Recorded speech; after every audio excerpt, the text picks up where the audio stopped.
Hello, beloved listeners, and welcome to Snake People at the Movies, film criticism by people who actually like film. Join us as we dive into movies we love, movies we respect, and movies we wish we could unsee. It's the podcast where we talk about growing up and living queer, nerdy, and depressed, online and at the cinema. From the kids who have really gone to the movies recently, it's Sneople at the Movies. I'm Ezra. I'm Helena. And I'm Matty. So I looked, and we actually did a What We Sneep episode, before we went on our hiatus, before it was just me and Helena, so I'm like, alright, you know what? That's fine. Because I did a count, and I've watched 30 movies recently, not including the TV I've watched. So Sick. I think we need to talk about the movies We have in fact been sneeping. Yeah, no kidding. Yeah. Let me count really quickly. Well, when you talked about it last episode, you said you had seen 30, and I imagine that you've seen movies since then, so... Listeners, I have watched way fewer than that, because, you want to know what I've been doing, which is the entire time the television has been on, anytime the TV has been on in my house in the last, 6 weeks, it's been an Elder Scrolls game. We got, literally right now, I'm shit you not, we've got Morrowind, Oblivion, Skyrim, and Elder Scrolls Online going right now between me and my roommate. We've moved to Tamriel. It's so now we're in 3 time zones. Elder Scrolls Online? Yeah. It's fun. I was gonna say, is it any good?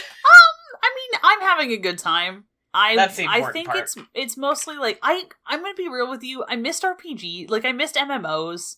Mm-hmm. Because you remember I used to just turn my brain off and play a bunch of Neverwinter.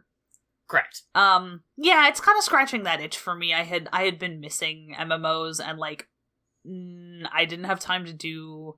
Everybody that I played Destiny with was too hardcore about Destiny, so I couldn't keep up. And then I just I like Final Fantasy, but I don't know, it just didn't scratch that itch for me quite the same way. Yeah, it's a little bit different it's a different RPG than Neverwinter. I'm excited to get into the just go do dungeons with random people and just not. Yeah, the thing about with Final Fantasy XIV is you have to unlock all those dungeons before you can do them, and to do that you have to play through the story. Yeah, and I think it's one of the best video game stories ever. But that's a lot of I need to keep doing it because I really like it. But it's also a big fucking time sink. Yes. And as I say, approximately 3 to 5 times a day, I need more free time.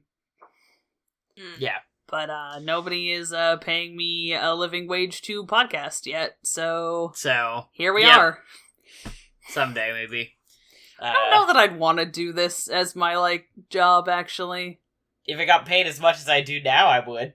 Yeah, that's fair. I feel like I would have to work less. Yeah. That's always it would have to be my job. Yeah. Anyway. Yeah, currently it's my job I don't get paid for. So this is true. Love having a second job that's a passion project. I don't know what's going on with you guys. I've been getting paid under the table this whole time. God Ben! It's okay. We all know why Helena's the favorite, and it's because Ben doesn't have to edit them fucking goofing out of parascience.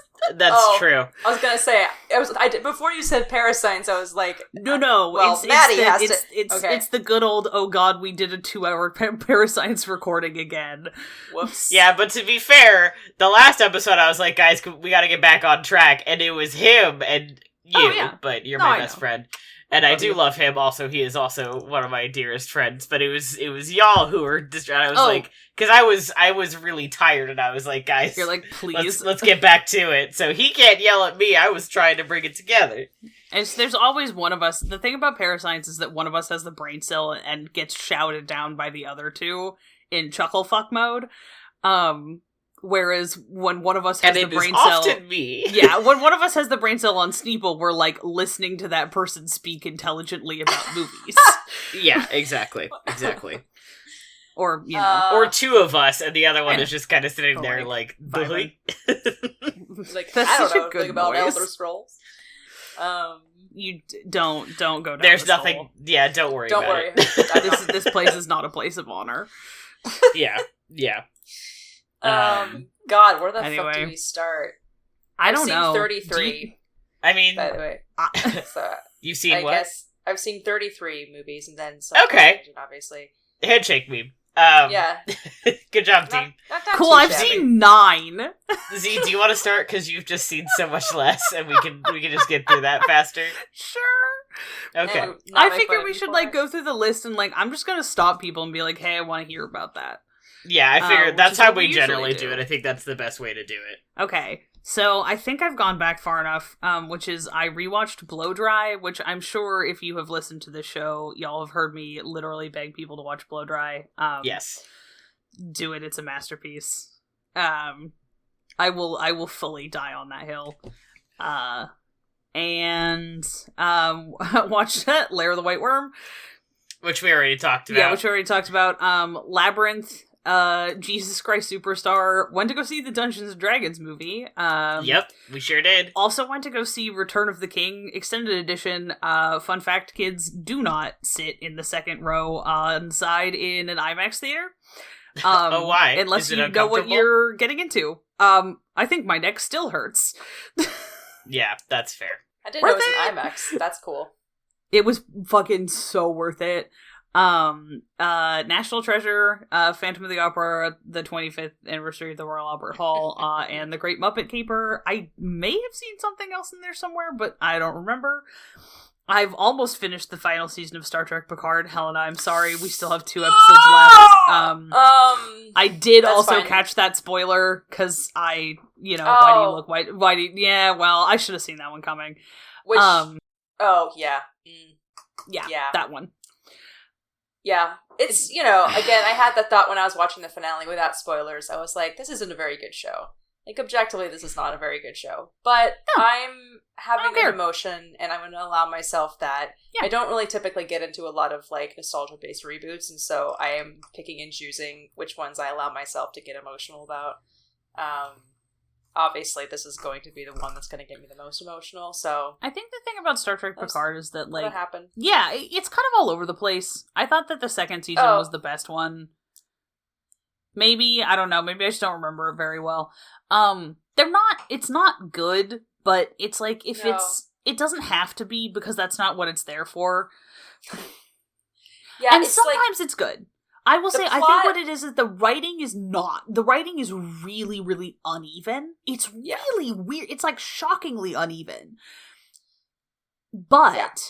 all of the people on that show have been toiling in the genre TV mines for so long that they're all really good at selling subpar dialogue.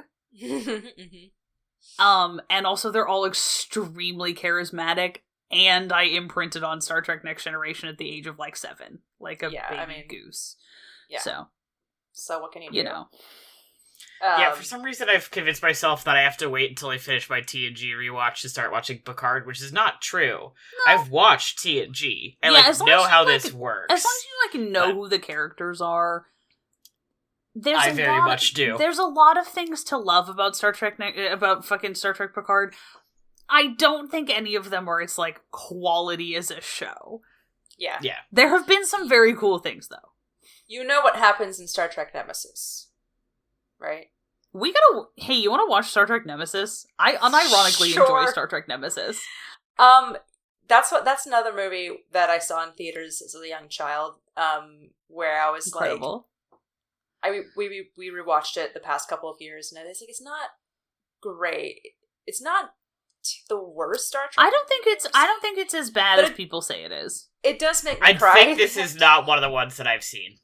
Yeah, this one Okay, has it's that one of Tom might Hardy's be- first roles. Yeah, you're gonna want to watch Star Trek Nemesis before you watch Picard, because that's. I gonna have be- not seen really any of the Star Trek movies except for the reboot ones, and I've seen First Contact. I like any of the movies that I would have seen with one of you two are the ones that fair. I've seen. So, Well, like, then I you've saw seen the First two best Contact with ones. Helena, Yeah, forever ago. I've seen some of them we went to go see Wrath of Khan. one of them in theaters. Yeah. you and I went to see Wrath of Khan when they played at the Hall. And then I feel like maybe we went back to your house to watch First Contact, but I don't know if that's true. Is it Generations? Is that the one with the fucking Nexus cloud or whatever it is? Yeah. Another weird one. That's one of the first ones I ever saw, and I saw that when I was like too young to really track what was going on. It was like on TV or something. I don't know. My parents didn't make me go upstairs. That's the first Next Generation movie, right? And it's not. I think good. so. No, it's very weird. But Kirk is there, and you're like, oh, cool. I don't know. Yeah, I mean, Voyage Home is great. Motion picture, I think, is underrated. Search for Spock is fucking bananas, but worth watching because of. Is that the one that has the whales? Voyage Home is the one with the whales. Okay. Voyage Home, I think, is delightful. Search for Spock is the one where like he's I've living never in seen it, but it's where Spock's like. It's crazy. He's like he's doing the Renesmee thing where he's like regenerating at like abnormal speed. He's like he's like growing up really quickly. Yeah, on but this like, planet. why are we calling it that? Because that's what she does. Because that's what she does. It's I haven't the seen the last two fictional Twilight movies yet. I can think of. Well, I haven't seen the last one, but I've read the book, baby, and I know what I've read all those books. Yeah, I read all those the books. first one. I saw one, the first one of like one of the two-parters in theaters with my cousin and his friends, and he and I were sitting there like, hey man, this is garbage. And all of his female friends, who at the time were teenagers, and I was like 19 or 20, they were all like screaming their head off, we love Twilight. And I had already grown out of my Twilight phase at the time, and therefore was like, and at one of my birthday parties many years ago, the group was like, we gotta watch the first Twilight movie, it's bad. And I was like, I can't do this. I can't make it through this. It's my birthday. I don't want to watch this. Can we please watch something else? The thing about the Twilight movies is that revisiting them as an adult, as I think I may have talked about on this show, is that the first one's like, weirdly, I kind of like it. I couldn't do it. No, I that's couldn't totally make it through fair. the beginning. No, I respect it. Might get more... Let me rephrase that. It's bad, but like, it's not like trash. No, on the level of like New Moon. Honestly, I'm gonna be like, it's kind of. I find it interesting as like an artifact of a specific era, and also of like they took a chance on having like a woman who primarily did indie movies direct it, and I find it kind of charming. I also have the advantage of watching it with someone who like unironically loves it in a not like in a weird way, not like in a like I never grew up kind of a way, but in a like I think this is like this makes me happy and I don't care what people think about it. That's fair. So that did color my experience of it. They get worse. Yeah. Eclipse is just like unwatchably bad. I think that's the one I saw in theaters. Wow. I don't remember literally anything about it. I just remember like what happens. They spend a lot of time on a mountain, book, and I just keep being like, you can let him put a shirt on. No, he's just like what's his face is just. I mean, he really is shirtless all the time. Yeah, I went to see. We'll get back to Star Trek. He's about like 17, which makes me uncomfy to watch. Jamie and I went to see New Moon at a Movies in the Park situation many years ago, and I was really tired. And Jamie had gone off at some point to look for the bathroom and was gone for ages, so I was just like lying there in the grass looking up at the stars by myself, kind of like listening to the movie. And I swear to God, I like looked up at the screen and then I looked away for a second and I looked back and Jacob had no shirt. I was like, he had a shirt, looked away. Where did it go? Where'd it go? Vanished. I don't know. But all of a sudden everybody was like screaming and I was like, no. It's very weird to watch those movies when you are, obviously that actor is frozen at an age and is like supposed to be a symbol, like an object of desire. And you're sitting here and you're 30 and you're like, this movie really wants me to want to like make out with this guy, and I'm looking at him and I'm like, you're a fetus. Never yeah, you're a baby. Even as someone who was like a Jacob girl, I'm like, I can't do this anymore. Don't worry, guys. They're rebooting it and they're making a series out of it. So I'm gonna we'll get to see. Oh, that's right. I forgot about. I'm gonna walk into the Puget Sound and never return. I'm sorry, guys. You're gonna have to carry on without me. Anyway, also, as Pacific Northwesterners, I feel like, especially you, Ezra, as someone from Washington, there's like an additional level of suffering. Yeah. Anyways, I have a friend who grew up really close to Forks. Oh, wild. And she is just, one, is a lesbian, and two, is just like, it's just miserable. Understandable. It's Oh, just God. miserable. And I'm like, I'm so sorry. I'm so sorry, Pumpkin. Oh. Because, So like, that's what there's- happens in Search for Spock, is that. So It's Twilight. Yeah, Okay. I cannot believe you cursed me with this information. No, Not even this no. information, like I knew that, but this analogy. Let's go with that. Well, I mean, and Um, they recast Savick, and they did all this stuff, and there's like some weird Klingon racism, and you're like, oh, don't know if I like this stuff, and then, Mm. but then there's like all that shit at the end that's really good, and then but yeah, and then Yeah. Twilight anyway. Anyway, Cool. I don't remember where I So was going with anyway, any of this. I should watch some of the Star Trek movies before I Yeah. get into Picard. Definitely That watch is what I've heard. Nemesis before you watch Great. Picard. Yeah, we'll watch Great. Nemesis with you Okay. too if you want, if you need a buddy. Yeah, I will was, definitely perfect. watch Nemesis. Sounds I- good. Don't hate that movie. That was the first. We need a Star Trek Sneople movie I night saw that in is not theaters. one of the ones for Yeah. the fan server that's just the three of us hanging out watching movies. We need to gatekeep the Sneople movie night. I don't think we can convince the Infinity Break fans to No. watch Star Trek Let me Nemesis rephrase anyway. that. We're not gatekeeping Oh. it. We're saving you from We having to can watch Star Trek certainly Nemesis try. with us. We can test them. People need to be tested. I'm sorry. People need to try harder. If you really love us, you'll watch Star Trek Nemesis. Right. People need to expand their horizons, and if they don't want to watch Star Trek Nemesis, it's like, okay, we want to watch Star Trek the motion picture, then we'll start at the very beginning. We're going to watch every single Star Trek movie, and you're going to fucking deal with it. We're locking the doors. Welcome to my You're gonna house. watch all the I bad make the ones. rules. Yes, I make the rules in my own house. Helena's not God trapped in us. Helena's not trapped in here with us. We're I've trapped in had here with it Helena. these wimps. Anyway, What? yeah. The I important mean, that's thing, been true forever. Yeah. it's The, true. the How many import- the movies have important I thing been is that, sat down for and been like, shut up, yeah. we're watching this, and I've been like, alright. Yeah.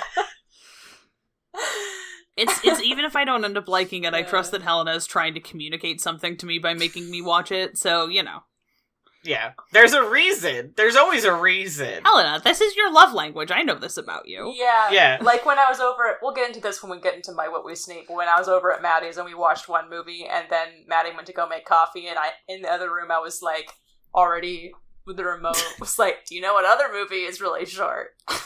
This movie that I'm putting on right now and making you watch again. Incredible. Anyway. I'm trying to think about what else I want to talk about. Oh, this was an interesting one. I also, so the night we watched Labyrinth and fucking Jesus Christ Superstar back to back on Easter. Wow. Which was Quite an Easter experience. yeah, that was surreal. Which we watched Labyrinth after I got like Almost 8 minutes- everybody there had not seen at least one Yeah. of those movies, except for Leia, who's the Yeah. only person who had seen both of them. That's so good. We're like, And Leia, I think that says something. I love that Leia is the center of that Venn diagram. My roommate and I watched National Treasure again because Yes! we needed to experience Sean Bean in something where he doesn't die horribly because he's like the main NPC in fucking Oblivion, which made me cry. Please And Patrick kill Stewart me. is there. Patrick Stewart is Sean Bean playing He Patrick dies, Stewart's though. kid. Yeah. Anyway, Oblivion's an They spent all of their budget on those, too. Yeah. That's not fair. Yeah. No, Oblivion's pretty good. Oblivion's I have really fallen in love with Oblivion. I think I like Oblivion more than I like Skyrim. I find it do more you- interesting. I think Do you Oblivion think, is a better game. Because Like, it has a stronger, through, where Oh, Skyrim is just much kind of stronger. do whatever you want, and that's just not the kind of thing I like in an RPG. So it has a stronger plot. I have a weird soft spot for Skyrim. I have a bigger soft spot for Skyrim, but I think Oblivion is the superior video game. Yes. You've played a lot of Skyrim. I've watched you play a lot of Skyrim. I have played an unhinged quantity of Skyrim. Helena, you were trying to say something for a I'm second so there before I sorry. started talking about Oblivion. I just have a theoretical question. Do you think Yeah. that Sean Bean's character in National Treasure got off? I mean, I know they Out tried of to arrest jail? him and put him in jail. Yeah. Oh, it's kind of that like is a not white what I collar thought. I in some needed ways. to clarify that you meant got off as in getting out of jail, not like... Well, I mean, I assume he got off. I mean, the other got off. I assumed that was just happening. You saw his thing with Because now I'm thinking the about other it. guy, right? Shaw in that movie. Yeah. Like, come on. Yeah. Shaw's dead Yeah. now, though, of course, so that's not happening anymore. I mean, obviously. he fucked multiple people in that movie. Yeah. He did, literally and figuratively. Yes, Yeah.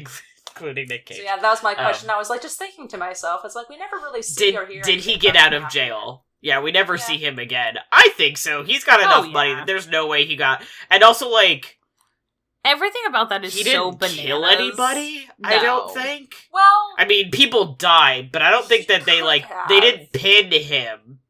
Attempted murder? With yeah, he but... blew them up in the... Yeah, I don't think that... I think that what he got pinned with is enough that I think he probably could have bought his way... Or, like, he spent a couple years in jail... And then bought his way out. I think there's enough Freemasons in the FBI and everything that they, like, fucked him. Figuratively. You know what I mean? I just feel like he would have come back for revenge by now. Now I'm thinking of National Treasure lore. I can't believe that that's a sentence that you just said. You can't believe that's a sentence that I just said? No, I can't believe it's a sentence. Kidding me? No, okay, fair. If anyone was gonna say that sentence, I would believe it from you. Thank you.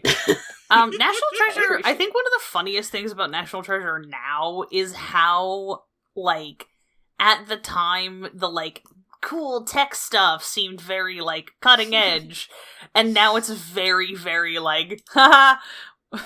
Yeah, I just what cracks me up about like a middle schooler could do that.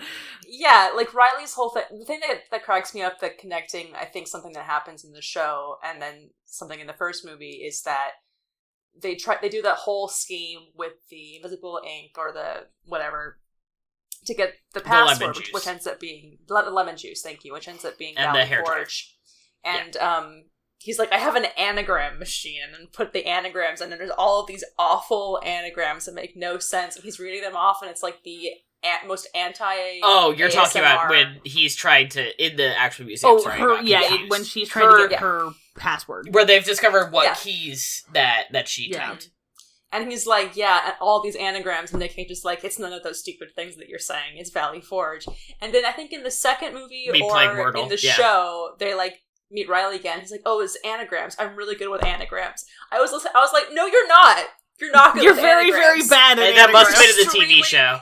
You're explicitly bad with anagrams. That was like a whole thing that happened.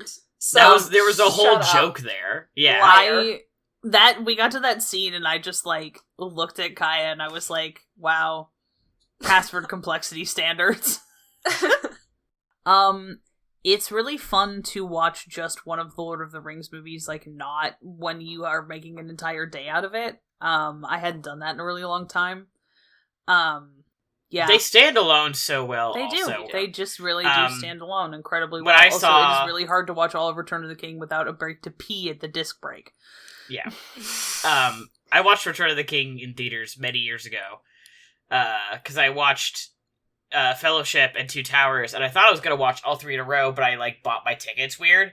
And thankfully, I had bought my Return of the King ticket before I had to go to work, but I bought it, like, right before I had to go to work, where I had to dip out of the theater and, like, speed to work after having sobbed. I cried 12 times in that movie theater. And I showed up to work looking a fucking mess, and my coworker's like, hey man, are you alright? And I was like, yeah, I just saw Return of the King.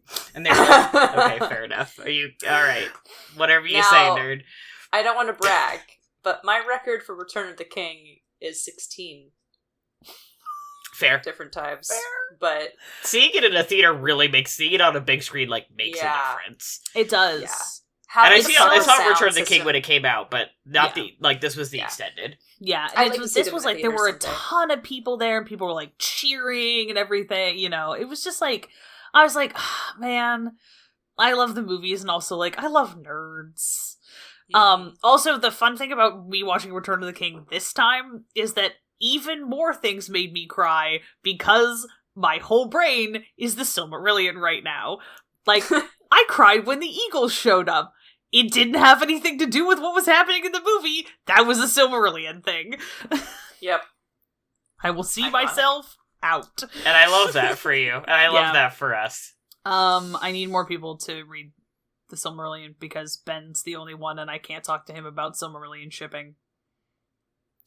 I mean, I could try, but I probably shouldn't.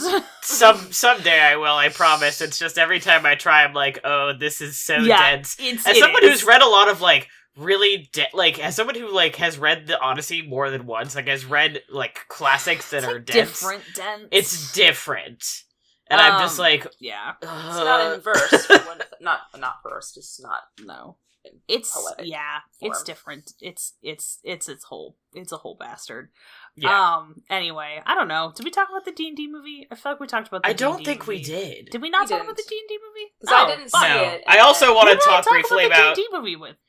I've talked about it with Probably a couple guys. people, but we have not talked about it here. I do also want to talk about Jesus Christ Superstar at one point, because Yes. I've never seen it, and I never listened to the album before. Oh, So this was an that's entirely new fascinating. experience. Because Yeah. let's talk about I Jesus was Christ Superstar. completely unfamiliar with Jesus Christ That's Superstar, so other than fun. knowing that, like, I have a couple friends who are really into it. And I was like, I don't know anything about this. That is, I Yeah. cannot conceive of what seeing that movie was like then. Even as somebody who obviously is like a musicals guy and knows a lot about musicals and like grew up with actors or whatever, that just wasn't anything. Like my dad did Godspell, and I always associate, because Godspell is the one I'm familiar with, and therefore like, and it's also Jesus. I also always associate this with Godspell, and then I'm like, oh no, it's not Godspell. Wrong The one, three that sorry. I always am just Joseph and the Technicolor Dreamcoat, Godspell, Jesus Christ Superstar. Okay, Yep. so if Godspell is like I'm also not weed, familiar with Joseph and and the Joseph and the Technicolor Amazing Dreamcoat. Technicolor Dreamcoat is like boxed wine, Uh-huh. Jesus Christ Superstar is acid. Yeah. Musically. I don't know if that's accurate. Maybe not. I don't know. It's a different drug though. The plot is It is very a different straightforward. drug. I just don't think Jesus Christ Superstar is really... It's I I'm trying to maybe think of how I Godspell want to is phrase acid. this. I feel like Godspell is so much more like I do think Godspell is way more, like, pared down. But I don't think that, like, what they did with the story, like, this particular story, okay, that's is, fair. like, out of... It's, like, not crazy, right? It's Or not at least super the out of movie. pocket. That's Right. fair. I've also No, I mean, I've it's never pretty- seen this adaptation either. I've never seen the movie. I've only listened to the album. It's bizarre. It's yeah, fun. that's what I've heard. Yeah, It's just maybe like my dad was like, musically- it's not worth it. I think maybe not acid, maybe a different something. It's a party drug where it's very like amped It's Molly. in comparison to like it's just the. This is my experience of. This is also colored by my experience of listening to this shit as like a 12-year-old, and just being like, there's a lot of screaming in this. yeah. Because the original Broadway cast has like you know how, like there's some screaming or like not screaming but like rock star screaming in the movie. It's like 25 to like 30% more screaming. Yeah. I'd buy it as Also- MDMA. Yeah. Okay, that's fair. I just... It's not really no. Tommy would be acid. That's like actual. I acid. just don't think that Jesus Christ Superstar is that trippy. Like, That's fair. musically. Yeah. There's No. a lot of I screaming. retract my statement. Right? But It's I very don't think amped, it's like a though. hallucinogenic. I feel No. like it's being like way too drunk and on the verge of being crossfaded, and you're like the only one that's this drunk at the party. Yeah. And damn sure It's like all how time drunk kicks I in, was you're at a just like- Thanksgiving or whatever, like Yeah. all those years ago, because I never get super drunk, but I was at my own house, so I got twisted, and people still bring up how drunk I was. Like, that's what fair. it is. That's legit. I like. Right. I So embarrassing. was trying to process as me as like a 12-year-old trying to like process my like teenage angst shit when my music collection was mostly made up of like Broadway cast albums. Mood. I don't even really like Jesus Christ Superstar as like a whole show that much. It just doesn't really do it for me. I have listened to specifically The Garden of Gethsemane like just a fucked number of times. It's a great song. I was Yeah, there's thinking some about really good this- songs. The music is great. I was thinking about this the other day, because, like, I have a lot of these experiences where I'm really into musicals, but I haven't, and I've seen quite a few of them, but there's a lot of musicals where my experience with them is solely through the music. I've never actually Yeah, seen a production that's of fair. Yeah, it. me too. Me So too. I have a hard time being like, this is the best musical ever, because I'm like, well, I've only listened to it, and so I don't Yeah. know how it works as a show. My dad has seen Jesus Christ Superstar. My dad obviously passed on his love of Jesus Christ Superstar to me. I was thinking Fair. about this while we were watching Phantom, because I was comparing Andrew Lloyd Webber musicals, and I had always thought that I liked JCS more, but I was like, as a show, Phantom just works beyond. All three of us so just much shook better. our heads. Yeah, and, we're like, just like, no. and like made a face. Phantom No. I'm sorry, Phantom is like head and shoulders the best Andrew Lloyd Webber musical. Yeah. It just works so well, unfortunately. And I am someone who likes cats, and I will go to hell for that. Oh, but yes, you will. My review, and that's fine. I've not seen the Phantom, movie. I will not see the movie. It's a crime. No, the movie is a crime. The musical is like Tom Hooper's existence as a director. Yeah, once again, the fact that Tom Hooper has a career is the crime here. Right. The log line of Meet Sneople me of the in the pit, Tom Hooper. Yeah. But I think Phantom is still like Phantom's good. Phantom's legitimately good. And I had also never seen a production of Phantom either. So I'd only ever seen the Garbo 2004 movie or whatever. So it was really nice and I've listened to that specific album. That's the one I listened to when I listened to Phantom. Yeah. So it was really nice to see it staged. Yeah. And to see like all of that music that I've heard so many times and see like what's actually happening. Yeah. Well, and the fun thing about really Phantom is that so much of it is music. There's very little unscored it's one dialogue of those, in Yeah. It's one of those musicals that you can listen to the album and know exactly what's happening. You're not missing anything. Especially that album, because they keep so much of it in. Yeah. I was thinking, like, I prefer sometimes, for watching it, I would like to watch that version. For listening, sometimes I prefer the original Broadway, just because of the recording sound, and also Michael really Crawford. Good. But there's some stuff that doesn't make it in, you know. So there's like that. I also think that like the overture sounds slightly better, just audibly in the Royal Albert Hall one, because it's like they go like crazy. How many piece orchestra? Yeah, you know, it was just like it's absurd, and I was like, oh, this is too quiet. And then I listened to the Royal Albert Hall version. I was like, yes, this is the thing about the Royal Albert Hall version is that is the version of Phantom for it's like, all right, every single person in this room is like rabid about this musical, and we know it, and we feel fucking amazing about it. Yeah. I feel like an important thing to note about watching that version of Phantom was that Earl Carpenter plays the auctioneer, and he popped up on screen, and I went, hey, I think that's Earl Carpenter. You're like, who's that guy? Like, who's that what guy? Does that mean? Oh my god, he looks like that guy who played Javert in this one production that I've seen of Les Mis. And we were like, I was like looking it up, and I was like, that's him. I don't know what to tell you. You got literally a fucking millisecond. Yeah, of I like saw his face and went, hey. You're like the IMDb for musicals. So funny. It's very weird. Anyway, we can talk about the D&D movie when somebody else hits it. I don't know. I feel like I haven't seen that many movies. We're taking up too much time. I mean, that's fine. I love Labyrinth. And the Great Muppet Caper Banks. The Great Muppet Caper Banks. Charles Grodin in that movie is a little bit too attractive to me. No, agreed. And also, like, role of a lifetime. Like, that, I want to do that. How do I do that? He's very funny. He's so good. He's so funny. He just fucking Diana Rigg in that movie is just like... Also, a Sutter, also very funny. Yeah. I love people in Muppet movies who, like, know they're in Muppet movies and are fully and 100% committed to, like, I'm in a Muppet movie and I'm gonna go full throttle. Yeah. Mm-hmm. Like, thank you. That's what you have to do. Public service. Yeah.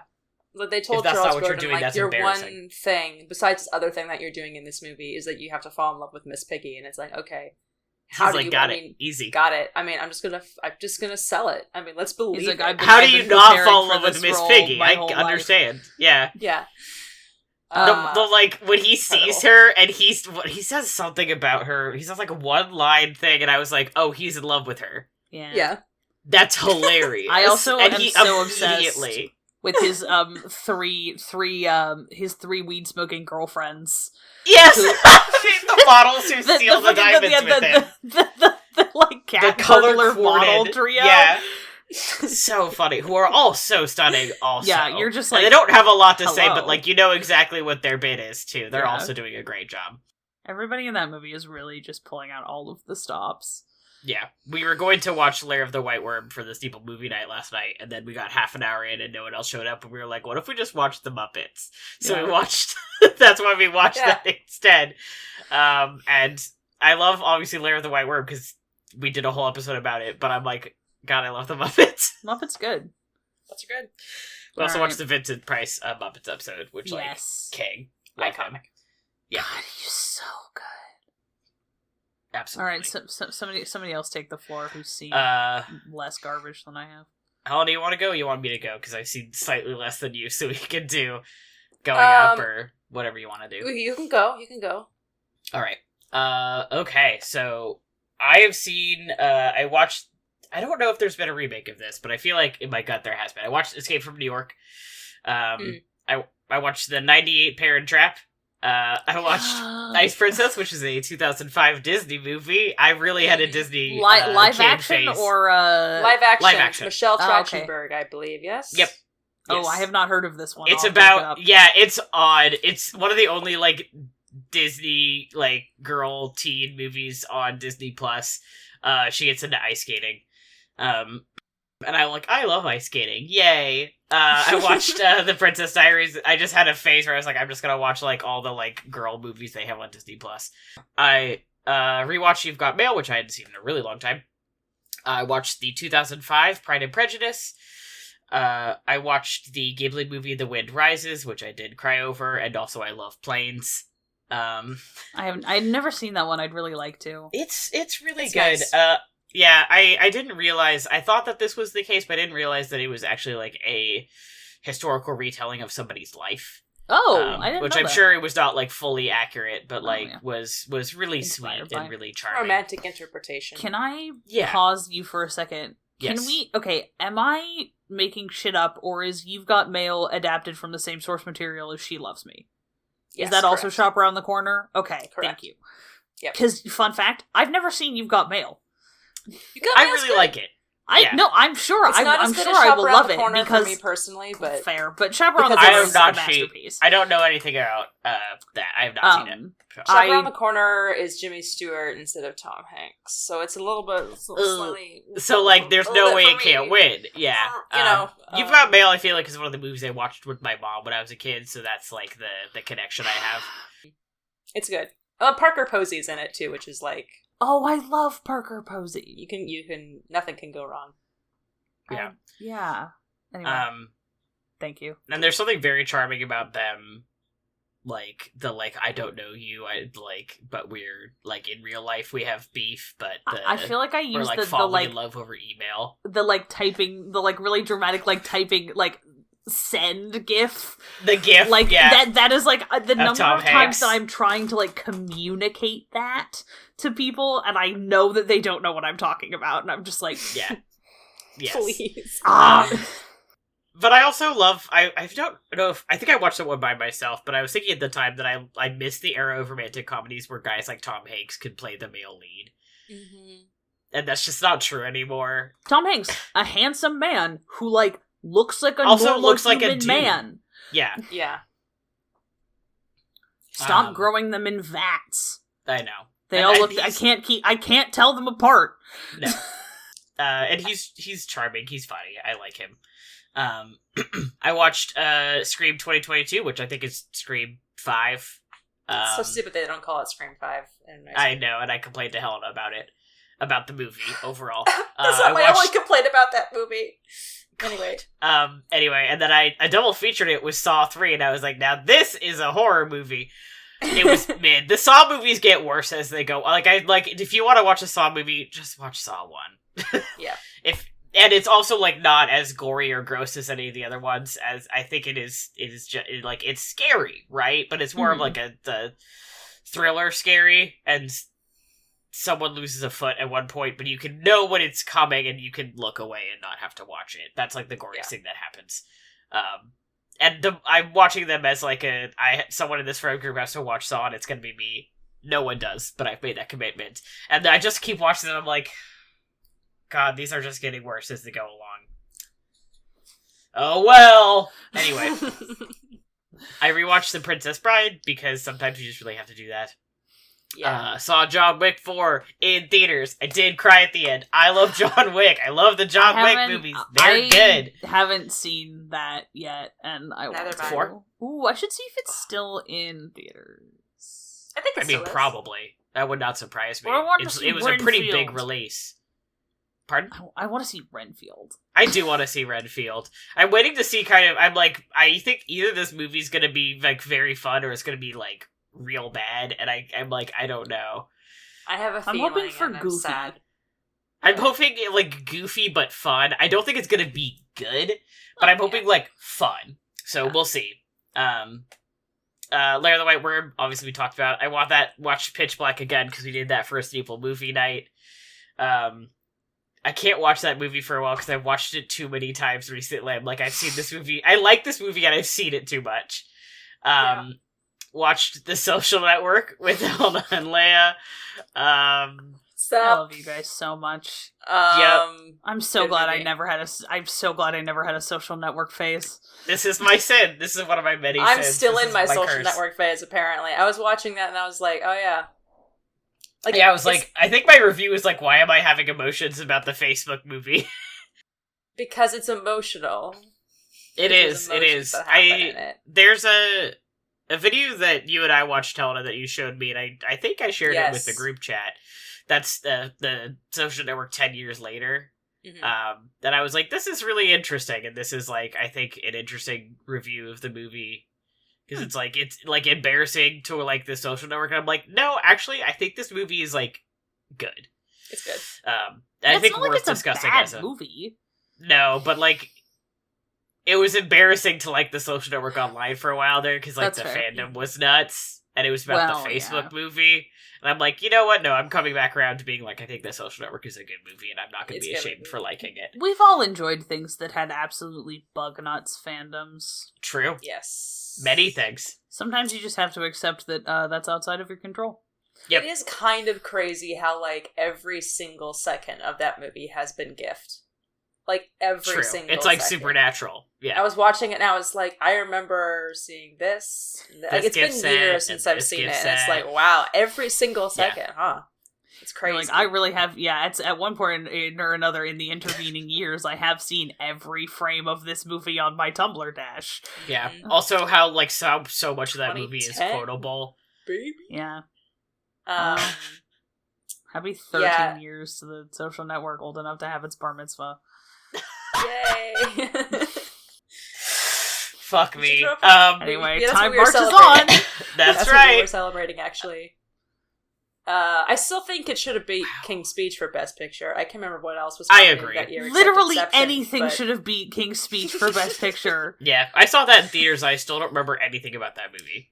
I've seen that movie multiple times, unfortunately. Yeah, I don't remember what else was. Jeffrey Rush does year, a good job, but Inception. So there were some bangers up that year. Yeah, 2010. Anyway, I'll continue while you're doing that. Helen and I watched a double feature of the original Evil Dead and Return of the Living Dead, which, like, a hit. Like, what else could you want? I love the original Evil Dead. That's my wife. And Return of the Living Dead banged. That movie was so good. I had such a great time. I'm so glad. I like that we balanced it by watching one movie that I hadn't seen and one movie that you hadn't seen, so we were both just so it all worked out. It was perfect. I like doing that. That's always a good vibe. Yeah, exactly. That was what was fun about watching Labyrinth and Jesus Christ Superstar. Is we showed Ben a movie he had never seen, and he showed us a movie we had never seen. Yeah. God, that made me want to get into contact. You'd never seen Labyrinth before? He had never seen Labyrinth. He had never seen Labyrinth, which is, like, surprising. That seems like such a Ben movie, right? Yeah, Ben Puppets guy. It literally is like a who loves David Bowie. Like, we were like, you've never seen Labyrinth? And he was like, no, I just never got around. Which is fair. There's so many movies that I say, and people are like, what? I'm like, I just never got around to it. Leave me alone. You're like, I'm not avoiding it. No, he wasn't avoiding it. He saw it, and he was like, he loved it. He was like, that movie was really good. I had a really great time. And I'm like, I'm glad we could be there for your first Labyrinth viewing. Him witnessing the fucking MC Escher ass castle for the first time was just like, God, I love when you show somebody a movie and you think, okay, this person is gonna go apeshit for this movie, but you're never sure, you know, because, like, anything could happen. And then they, like, go apeshit for that movie, and you're just like, yes. Nailed it. Perfect. Yeah. As we heard, that was only the second time I'd ever seen that movie, too. So, like, I haven't seen Labyrinth very much. I haven't seen it in years. Yeah, that was what I didn't see until I was an adult. I didn't watch that as a kid for not a particular reason. I just, didn't. That was one of my go-to rentals, Blockbuster Hollywood Video. Fair. It's okay, Helena. We know why you are the way you are. I know. It's that and Scooby-Doo and the Witches, unfortunately. So I want personality. Yep. I experienced that kind of situation when I was watching, when I rented and made my dad watch with me, which I didn't need to do, Muppet Treasure Island for the first time when I was an adult from Movie Madness, and I was like, how did I not watch this? Yeah, that's another one that I didn't child? see till I was an adult, and I was like, this is such a... Crazy. This is such a baby Maddie movie, what the shit? Yeah, it's like that would have been my entire... I didn't really see any Muppet movies when I was a kid, though. So, No, and neither that's did like I. Like, I loved the Muppets, but I wasn't, like, a Muppet kid. Yeah. So. Alas. Yeah. I watched Star Trek First Contact on First Contact Day. Happy Yay! holidays. Happy First Contact Day. We watched Prince of Egypt for Passover, which, like my status if you cry every time. A bunch of us went to go see Honor Among Thieves, which Z was talking about. I really liked that movie. I really was not sure if it was going to be like Garbo, if it was going to be fun. I had a really good time. The practical effects were really cool. I think Chris Pine just sells everything he does. I think he's just like, so I'm just going to charming. go. It's like fucked up. Yeah, and he was so hot. The acting I thought was actually like everyone was really just like going for it. They're like, I'm in the D&D movie. I'm gonna be in the D&D movie. Yeah, Hugh Grant is so hot as a villain every time. Know, right? He's just. I'm like angry about how hot he is. I just remembered that he was in that. I was like, yeah. He wears a lot of flowy white shirts and shit. And he and Chris Pine fucked for sure. Like, their characters fucked nasty. Fuck. I think at the beginning of the movie, I like turned to you and I was like, they 100% right? leaned over to me and went, they fucked. Yeah. I think I was like, they fucked nasty. Yeah. Yeah, you did. And I was like, I'm so glad that Maddie's my best friend in the whole world. Yeah. You were the only one sitting next to me, so you had to suffer all of my dumb shit. Maddie, the Displacer Beast showed up, and I leaned over you and went, ooh, a Displacer Beast! And I was like, oh, yeah! This movie, I think it was like, as we were leaving, one of the guys who was like cleaning up was like, what did you guys think? Because we stayed to like watch the credits. Yeah. And he was like, what did you think? Is like, if I don't like D&Ds, it's still worth it watching. And I was like, yeah, I think so. I think there's some stuff that you're gonna miss, right? Yeah. Because they clearly put some stuff in there for, like, D&D people, but I think it's still, like, gonna be enjoyable. My mom also asked that, and I was like, no, I think it's like... It's not beholden to D&D. No. It is a fantasy movie. Like, it's a fun fantasy movie that, like, if you get extra stuff out of if you're into D&D, but... The like, I play D&D filter over it, I think probably enhances it, but it's not like it's unwatchable. Like, I think it's probably fun, perfectly fun on its own. Yeah, agreed. I want to watch it again. Oh, I'm buying that shit on DVD. I'm agreed. like, not even gonna lie. That's gonna be a good, like, DVD. I want to just hang out at home and, like, drink a glass of wine and just, like, watch the D&D movie. And just chill. Somebody, I don't remember who I was talking to, but they were like, fic of the D&D movie? And I was like... Oh, that was me. Yes. I was like, did you see... I can never remember the name of the guy from Bridgerton. Who was playing the Paladin. He was so hot! He's... Oh my god. Oh no, I don't think you and I were talking about this specifically, but there was that post going else. around Tumblr that was like, please don't use the grease spell for your fic. Yeah. That thing creates like 10 feet of grease. This is not going to be helpful to you. And I was like, I mean, I'm sure that's somebody's thing, but not like, everybody's. For the most part, do not. Yeah. People looked at Chris Pine and looked at Renee Page, whatever his last name is. I think that's his last name. Sorry. Okay. It is just... And we're like... Because they had that kind of, like, Chris Pine was like, I don't like you. Yeah.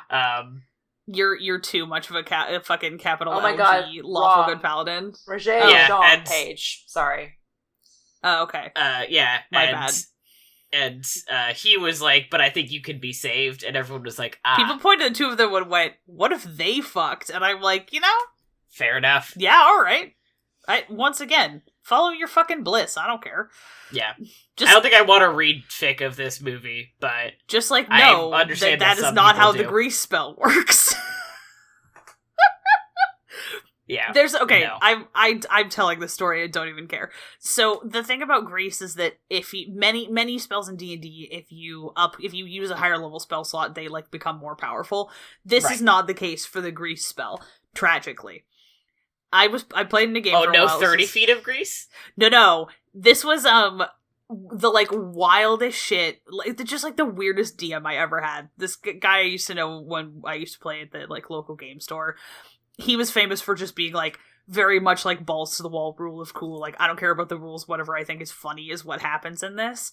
He's playing this character, and it's like, he's like, no, 9th level grease spell. And he's like, I cast grease at 9th level, set it up myself, oops, I failed the dex save, and he's like, it's like the whole center of the city is covered in grease. Everywhere. It's like told me this. It brings the entire activity of this town to a standstill because everything is covered in grease. Anyway, and so anytime people make grease spell jokes, all I can think of is 9th level grease covering like multiple city blocks. Yeah. I love D&D. What a stupid game. That movie Fuck had Wizards, the effect of but... me being like, fuck Wizards of the Coast, but I was like, I had a great time, and I thought, man, I want to go home and play D&D with my friends. Yeah, agreed. We went with, not every member of our Watch of the Week group, but quite a few, and then a couple people who were just, like, friends, or whatever. Friends or boyfriends of the group. Which means, and the only other people in there, because we went at like 11 a.m., we went for one I'm so sorry to these people. There were 2 people sitting several rows in front of us, and then our like 6 or 7 person group in the back who clearly, 1, we're all friends, and 2, many of us played tabletop together, and were like loud and laughing a lot, and I kind of felt bad for them. No. They left pretty quick once the movie was over. You know, they were done. And I'm like, I'm sorry, but like, sometimes that's just how it is. Sometimes you have to be the annoying people in the movie theater. I think that I've been the annoying person in the movie theater before, and I'll do it again. This is to pay for, like, all the times I've had to listen to people being annoying in the movie theater. Sometimes that gets to be me. It's true. I had such a good time. Yeah, I really had fun. Also, I gotta say, it's been a hit. We went to an open caption screening. Yes. Which was great. Yeah. I loved that. Yeah. I do well with non-open caption screenings. Oh, yeah. We had to go pretty early because I had something later in the day, and so we had to go, and this was the earliest showing, so, like, that was what we had to do, and I'm like, oh, that's kind of nice. I, like, didn't even think about it till we got out, and I was like, oh, right, there were subtitles, and that's weird for, like, a big movie. Yeah, interesting. It's just because I watch everything with subtitles on. Yeah, or most things anyway. I do stand by my joke of when they played a trailer for one of those weird like proselytizing movies that they keep putting out now. That was something about, like, I don't even know what the fuck was going on, but I got enough of it to be like, this is a, like, Jesus Saves or whatever the fuck movie. As I'm, like, walking to get, like, popcorn or whatever, and I'm like, really? In front of my Satanic Panic movie? Yeah, and that did make the other pair laugh. I was like, alright. That was my apology for what's gonna happen with for what's about to happen. Yeah. Sorry. Like, I'm sure as soon as we walked in, I'm sure they knew what they were getting into. Yeah, they were self-arose in front of us, too, so it's not like they had to listen to us, like super loud. Really. No. I feel a little bad, but I don't feel, like, awful. I don't think it was, like, the worst. I've put up with way worse shit in movie theaters. Yes.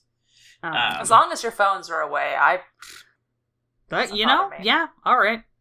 That's pretty much, as long as you're not, like, impeding my ability to fucking see or hear what's going on the screen, like, I'll just ignore you. Yeah. It bothers me when people, like, mutter during, like, live theater, because I'm like, what are you saying? Especially when I, like, know the people who are there. I'm like, what are you saying about my friend? You know, and they're just, like, asking, like, can you pass me an Altoid? You know, but I'm like, what are you saying right now? Yeah. So I'm a terrible Terrible person. I also feel like commenting during theater is weirder. I generally don't do that if I can avoid like. Whereas like commenting during a movie is like, more typical. It's more normalized because people are so used to watching them at home. Yeah. I'm not saying like I condone it always, but in certain situations, yes. But like it depends on what you're doing. Yeah, it depends on what you're doing and what volume you're doing it at and how frequently you're doing it in, and you know.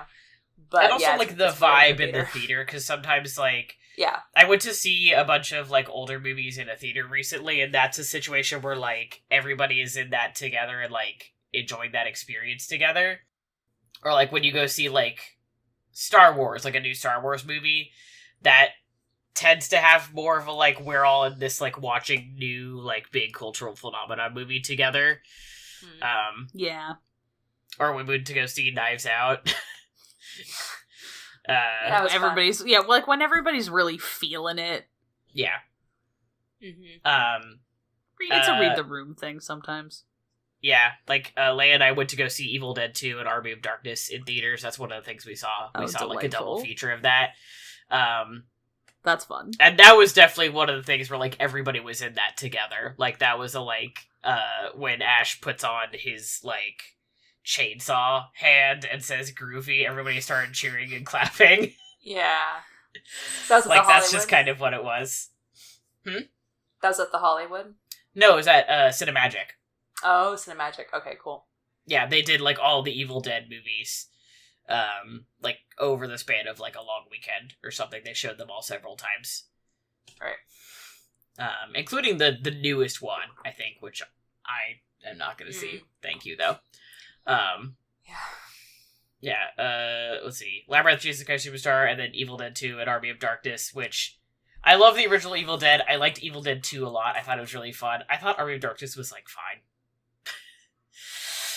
There were a lot of jokes in there that did not age very well, and also I thought that they were trying too hard to be funny. Like, there were a lot of one-liners that were, like, pretty aggressively, like, I'm trying to do a one-liner, and I was like, Bruce Campbell, you are doing your best, my man. I love you. Whatever you say, I'll go with you. I think that, unfortunately, the script is not here for you. It just, I don't know. I had a friend in college who really, really liked that movie, and watching it, I was like, this is very much an 18-year-old's favorite movie. I would watch Evil Dead 2 again, for sure. I'm like, I don't need to really see Army of Darkness again. I think I'm alright. I really don't know anything about the Evil Dead movies. They're evil. Do you want to? They're dead. I mean, sure. You don't need to see them, but we'll talk about it. I don't need to go into, like, let's talk about Evil Dead. I would love to listen to you explain the Evil Dead movies to me. Just because they're generally zombie movies are not super my thing. They're not. But it's not really a zombie movie, though. I mean, Army of Darkness is. Army of Darkness is. But once again, I don't think you need to see Army of Darkness. I wasn't planning on Evil Dead, would you categorize that as a demonic possession movie? Oh, are there not zombies? No.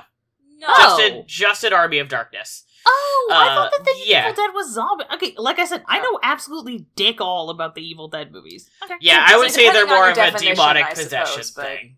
Yeah. And I think that, like, the originals have aged enough that, like, they're a little bit more, like, corny than fully scary, but they're gory. There is corn syrup blood everywhere. Or Evil Dead 1 was originally rated, like, X, or, like, NC-17 or something. Because it's just, like, so much. And the, like, history of Evil Dead, I think, is really interesting in terms of, like, the making of the first one. Which was made by, anyway, the making is interesting. And Evil Dead 2 is more of, like, clearly a parody of the first one, whereas, like, Evil Dead 1, it takes itself pretty seriously, even if it's, like, kind of goofy. Evil Dead 2 is like, great, I'm gonna remake the first movie and make fun of myself. Delightful. Given by the fact that the protagonist at one point chops off his own hand and then attaches a chainsaw to it. And then says, groovy afterwards, and then gets a sawed-off shotgun and goes ape shit. Like, alright. It's like, Sam Raimi made that when he was, like, 23 years old or something stupid, and then he was, like, and with, like, a horrendous filming schedule and with no money. And yeah, it was over the span of, like, not very much. They had, like, what is it, like, 300K or something? Like, not that much. Yeah, like, about, like nothing! An obscenely small amount, and made so much fucking money out of it that it's just like, okay. They kickstarted his career and Bruce Campbell and I forget the name of the producer, but the three of them, like, that was really the beginning of their careers. And Joel Cohen, I think, working on that movie too. He did like an editing job on that movie as well. So he was working, and then he's like, I have all this money now. I'm going to remake this movie that made me so much money, and make more money. But like stupider. Yeah, it's stupider. And it was really fun, and like I had a really fun time. And then they made the third one. I was like, whatever. And then they made the newer ones. Anyway, and also, like, I think we're seeing those movies in the theater. I just think they're, like, seeing a gory, weird movie like that on a big screen is fun. And then also, later I did a double feature of The Fugitive and Twister, which you think, what? But this is a classic Matty Monday double feature where it's two movies that make no sense together. I've never seen The Fugitive. Hey, that movie's pretty good, huh? I love The Fugitive. I've only ever seen The Fugitive cut up for television, and I want to sit down and watch it so bad. Yeah, absolutely. It's really good. I will watch it again with you. I also very much like Twister, but I said this in my first review of Twister, that it's a horror movie for somebody who's never lived in a place where tornadoes happen. And I was telling my mom about this, and she was like, I mean, and I was explaining, like, I don't think earthquakes or tsunamis are anywhere near that scary because you get more warning. And she was like, I mean, you don't get that much warning. And I'm like, sometimes for tornadoes, you get, like, 5 minutes to say that there's a tornado headed to you right now. Yeah. Like, you get more warning now than they did in this original movie, and that's part of the plot, is they're trying to get more warning for these kinds of things, and they have more now. So you can have, like, you get, like, there's a tornado in your general area, you should be in the basement, and that'll be, like, maybe, like, 20 minutes, half an hour, you know? Yeah, but if sometimes if there's a tornado headed to you, like, immediately now, you get, like, nothing, and the biggest recorded tornado was 2.5 miles wide. We looked this up, I was like, because in the movie, the big tornado is a mile wide, and I was like, a mile? And Johnny looked it up and was like, the biggest recorded tornado was 2.5 miles wide. I am That makes me want to barf. I'm never going back to the Midwest. Ever. No! No! I refuse to be anywhere where there's a tornado. Because I'm like, with an earthquake, right, like, yeah, that's shaking, that's scary. I've, like, lived through big earthquakes like that, or tsunami into the ocean, or whatever. But, like, none of those things throw you in the air. Yeah, no. Like, the thing with, like, look, when the Wanda Fuca, like, when the fault under the Puget Sound goes, when the big one happens. When the big one happens, like, everything west of I-5 is gonna be in the water. Yeah. And, like, we're not gonna have time to worry about it. On the other hand, I did look up a geological map of the area, and the part of Bellingham that I live on is not on a liquefaction zone, so that's good. Yay. Yeah, and the other thing is, like, that's, like, the one. That's, like, they always talk about, like, the big one. Yeah, it's gonna happen, and then it's gonna be, like, you know, it's gonna cause, like, unimaginable amounts of destruction, but it's gonna be, like, it's gonna happen, and then you're gonna have to fix it. Yeah, and that's gonna be it. It's just gonna be like, that one time. It's not like happen all the fucking time. I have a bunch of coworkers that live in the Midwest, and they're always like, "Oh, another tornado warning. I guess I'll get into the basement." They keep working. They keep working. I would be pissing myself. I really like Twister. I think it's very fun. It's part of an era of, like, 90s movies that are like, hey, science is cool, and we have, like, cool girl sciences. I do love the science is cool era. Like, Jurassic Park, I think, is in that. Like, Twister. One of my friends was like, Deep Blue Sea, and I was like, Deep Blue Sea is garbage, but, like, yes, I think it does kind of fall into that group of science is cool. Less seriously than maybe Twister or whatever, but, like, I love that group of movies. I think it's fun, and all the like, cool, blonde girl scientists are always hot. That's very true. Yeah. 2.5, I'm sorry, I'm stuck on 2.5 miles. Miles! I can't think about that without, that makes me want to throw up. Yeah, I just want to die. Like, I can't... And every time someone in the Midwest is like, I mean, I don't think that's scary. Like, you guys have, like, earthquakes and, like, wildfires or whatever. And I'm like, I know when a wildfire is coming. We had big wildfires in 2020. I knew, like, they're on the way. Here's where I have to go. Like, I was prepared for that. You can't prepare for a tornado in the same way. No. Yeah. But I know if you grow up somewhere and live, like, you just get used to it, right? Same with her. I also find hurricanes to be terrifying. But you have more warning for hurricanes, too. Hurricanes scare me less than tornadoes. Yeah. There was one time, there was, like, a tornado watch in Oberlin, and I was like, when they say that the sky turns green, dog, it turns green. Yeah, I remember... It's fucking green. It would have been like 2011 or 2012 when the hurricanes got really far up north. They also had a hurricane watch I was in Vermont at the time. Oh, shit. And I forgot about that. Yeah, that was also, that was the first time I'd experienced that, and I was like, wow, that's really scary. But it was still, once again, I was like, I can live with this. There's something about, like, the water and the ocean being involved that makes it less scary for me, because I'm used to, like, tsunamis and rip currents and stuff, and, like, tons and tons of rain. Yeah. And just, I don't know. Also, like, the Midwest is very flat, and that, like, already puts me on edge. I don't like that. Where are the mountains? Why can't I just see straight forever? I don't want it. Sky too big. Genuinely, sky too big. I also saw Wizard of Oz at a very formative age, as I think many people did, and I was like, that's just what tornadoes are like. That's what happens. You get picked up and you go to a whole other place. This is the experience of being inside a tornado, is that the house sometimes stays intact and but gets picked up. Yeah, fly by you on bicycles and get turned into wishes. Like, it picks up cows. Yeah. Yes. It can pick up a cow. Yes. A cow is a lot bigger than I am. Yeah. My mom was like, yeah, one of the things they recommend for tornadoes is you get in the bathtub because bathtubs are heavy enough that it probably won't pick it up. And I'm like, yeah, but in a bathtub, there's nothing above you. How are you going to hold on to a bathtub? Those are like, most apartment bathtubs are like porcelain. There's nothing to grab onto. It's just going to pick you up out of the bathtub, Mom. She was not picking up what I was putting down when I was saying that I think tornadoes are really, really scary. Anyway, welcome to the Tornadoes Are Scary podcast. 3 people from the Pacific Northwest are like, tornadoes. Like, not for me. Not for me, no. Thank you. Anywho, I watched Bill and Ted's Excellent Adventure on 420 because that felt appropriate. Hey, nice. I love that movie. Good choice. Always fun. I watched Legally Blonde with my mom. I haven't seen that movie in so long. Very fun. Always enjoy it. But I find, like, I watched it and I was like, I kind of wish I was watching the musical right now. There's a lot of things I love about Legally Blonde, the movie, but, like, the musical spends more time on her romance, with... Yeah. What's his bucket? I don't remember. Luke and Wilson. It spends, like, I forgot that it spends no time on it in the movie, and it just feels, like, a little abrupt.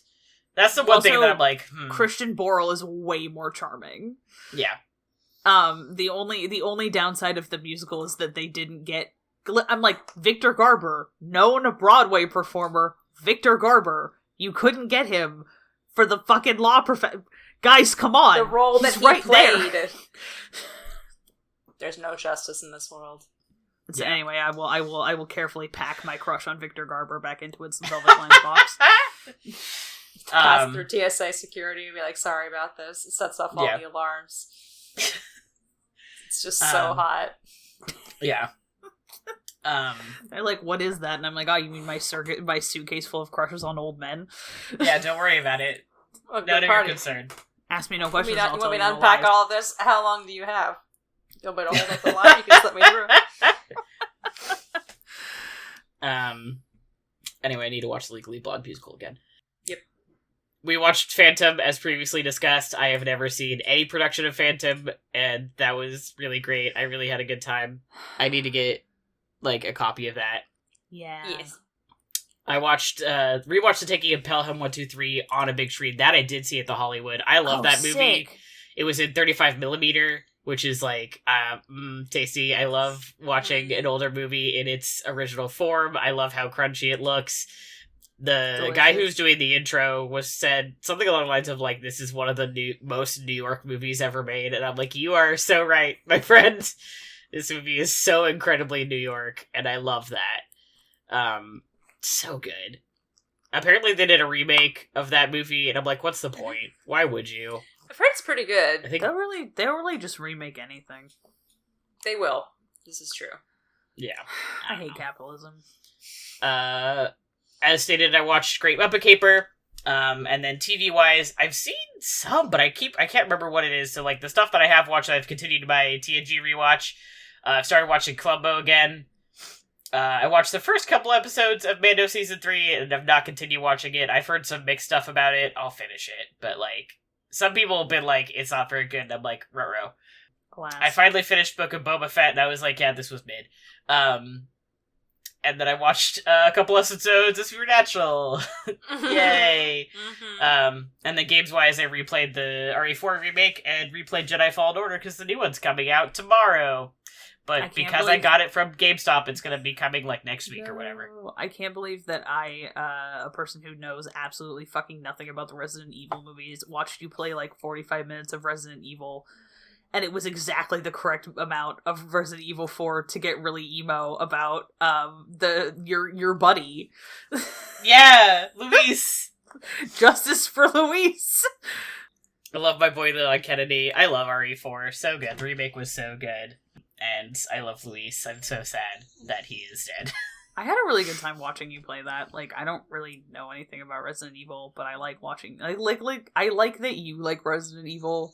It's like that's my game series in law.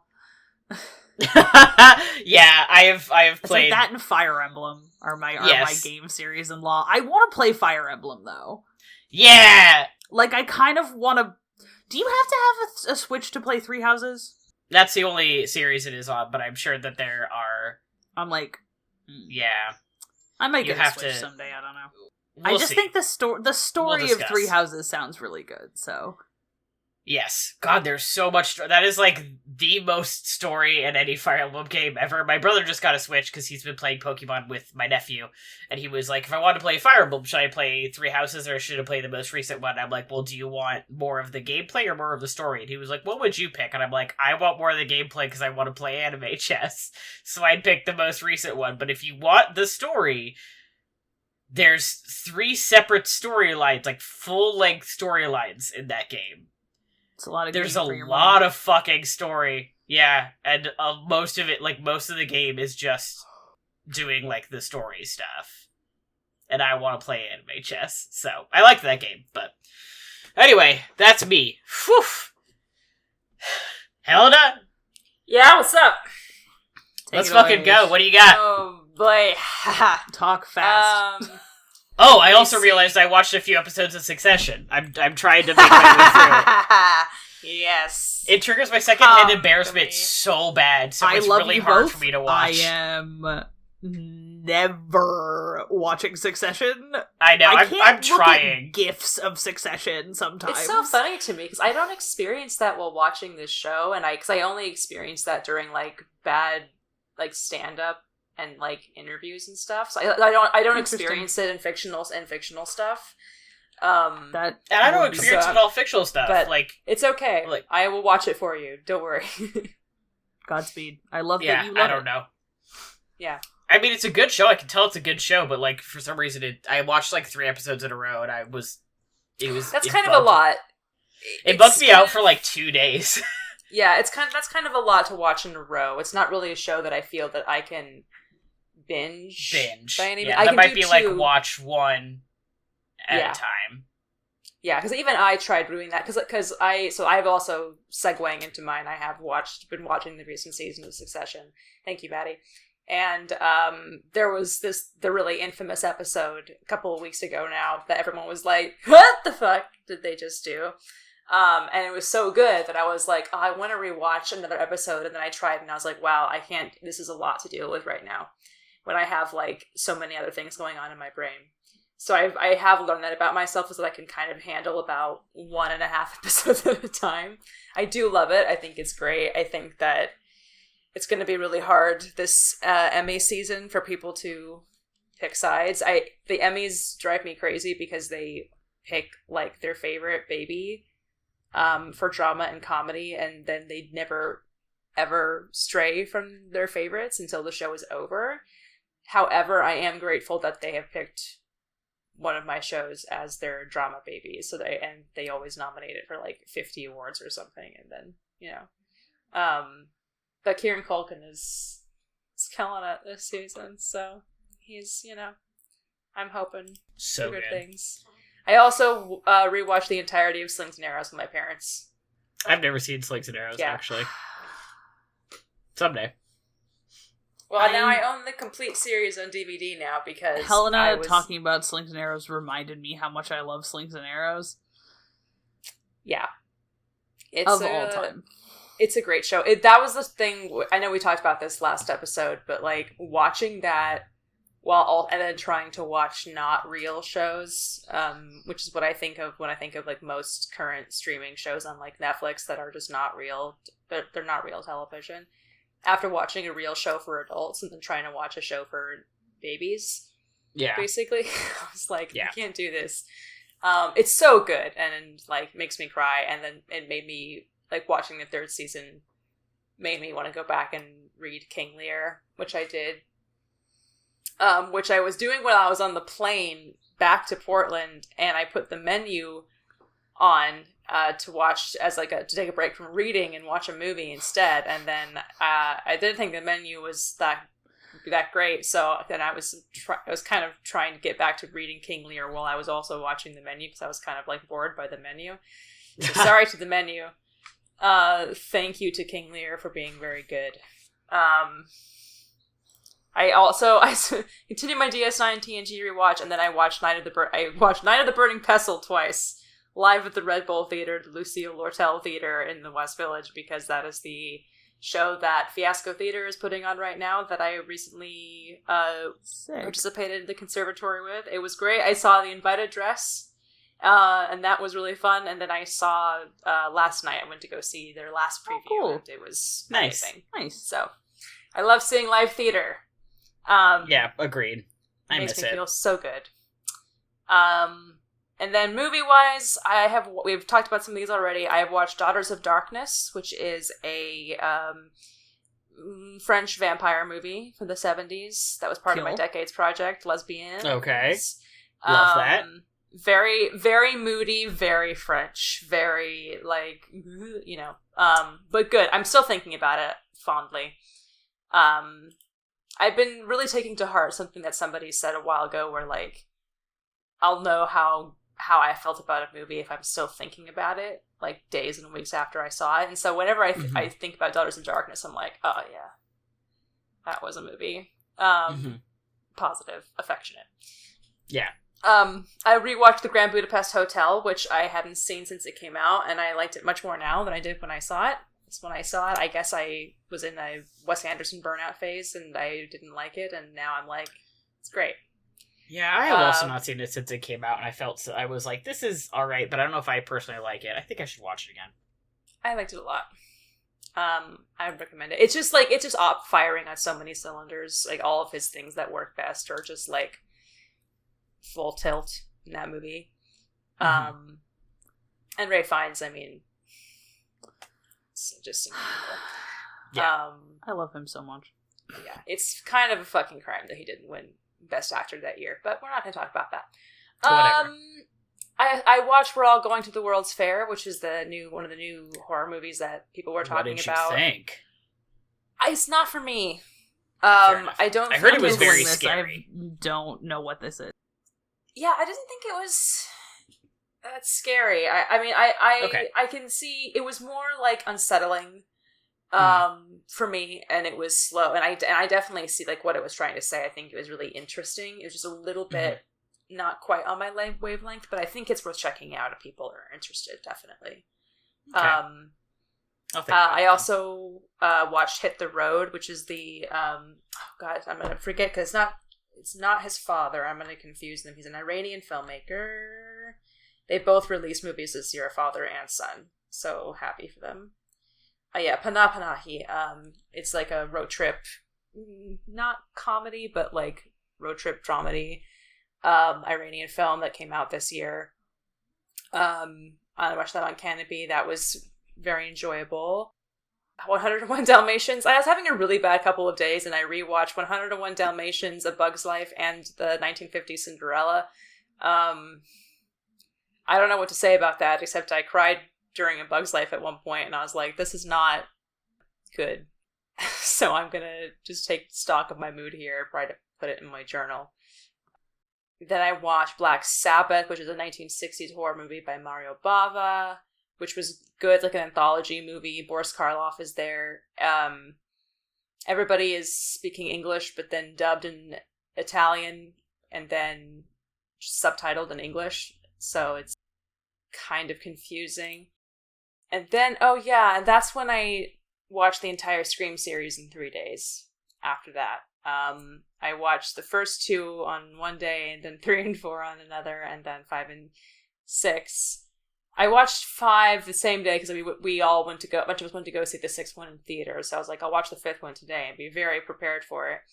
And it was really good because I was the lore person for my friends who hadn't seen a lot of the movies. And I was like, explain to me, is there anything I need to know about what? And I was like, well, but we were going to see it at the Alamo, so we walked in literally as they were doing a recap, and I was like, just watch the recap. They're doing the recap for you.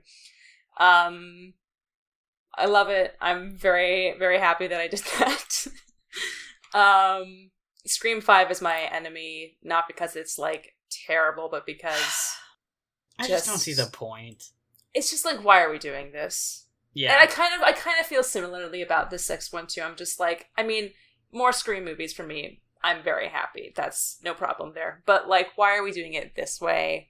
And some of the commentary doesn't work as well as they used to. Like, I feel like Scream 4 with the commentary on like podcasters and video streamers was kind of like the peak so far of where we're at. Now it's kind of like doesn't really know where to go, I think, so much, except it feels like klutzy in terms of like what they're trying to do. It feels like clumsy, I guess, is a better way to I don't know, whatever. Yeah.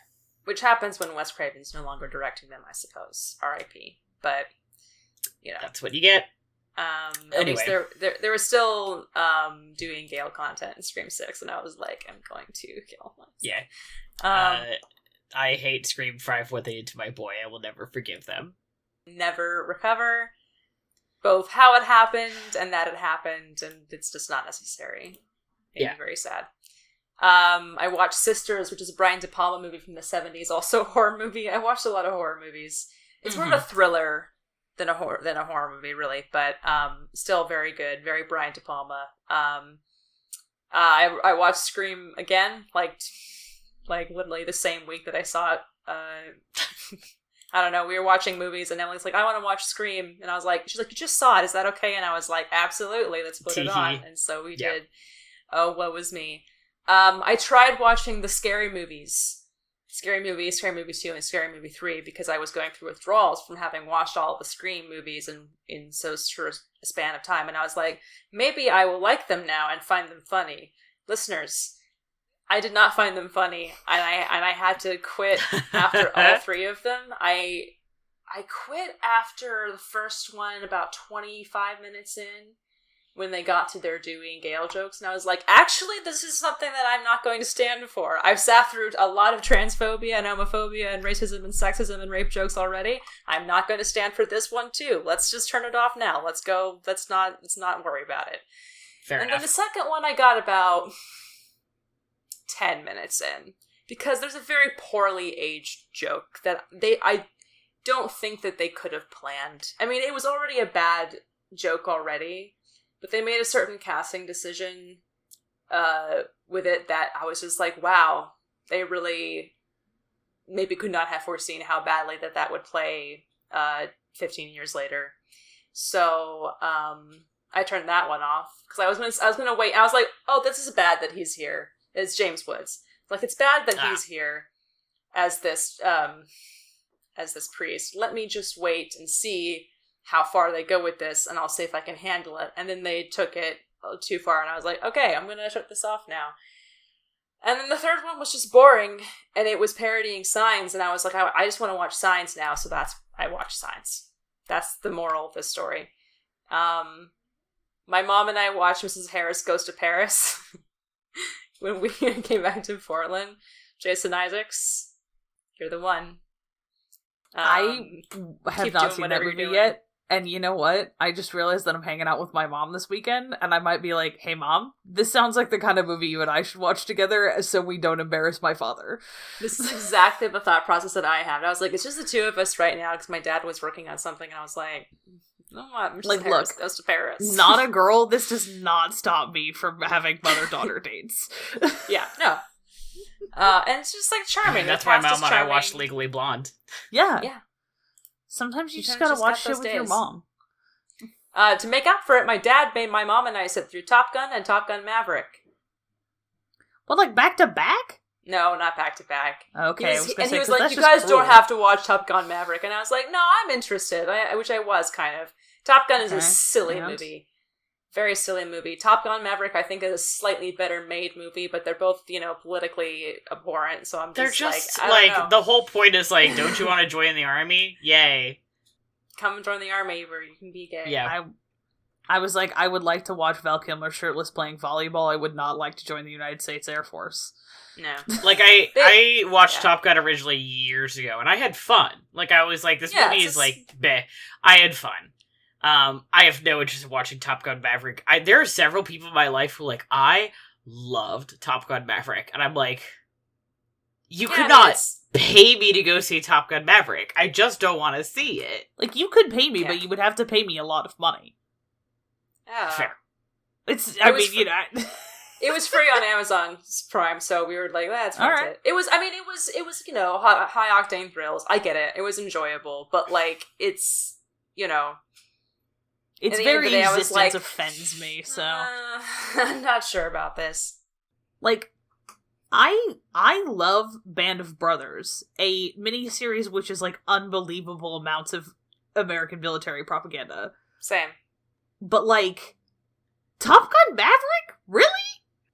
I don't know, dog. It's not that bad of a movie. Like, I mean, movie-wise. But that's not the point. I will say, it's not that bad of a movie. I mean, a lot of people are just like, they're not as interested in that stuff. I mean, the subtextual stuff to it, which is like, that. I mean, it just like, needs to be like high octane fun thrills. That's fine. That's what I watched John Wick.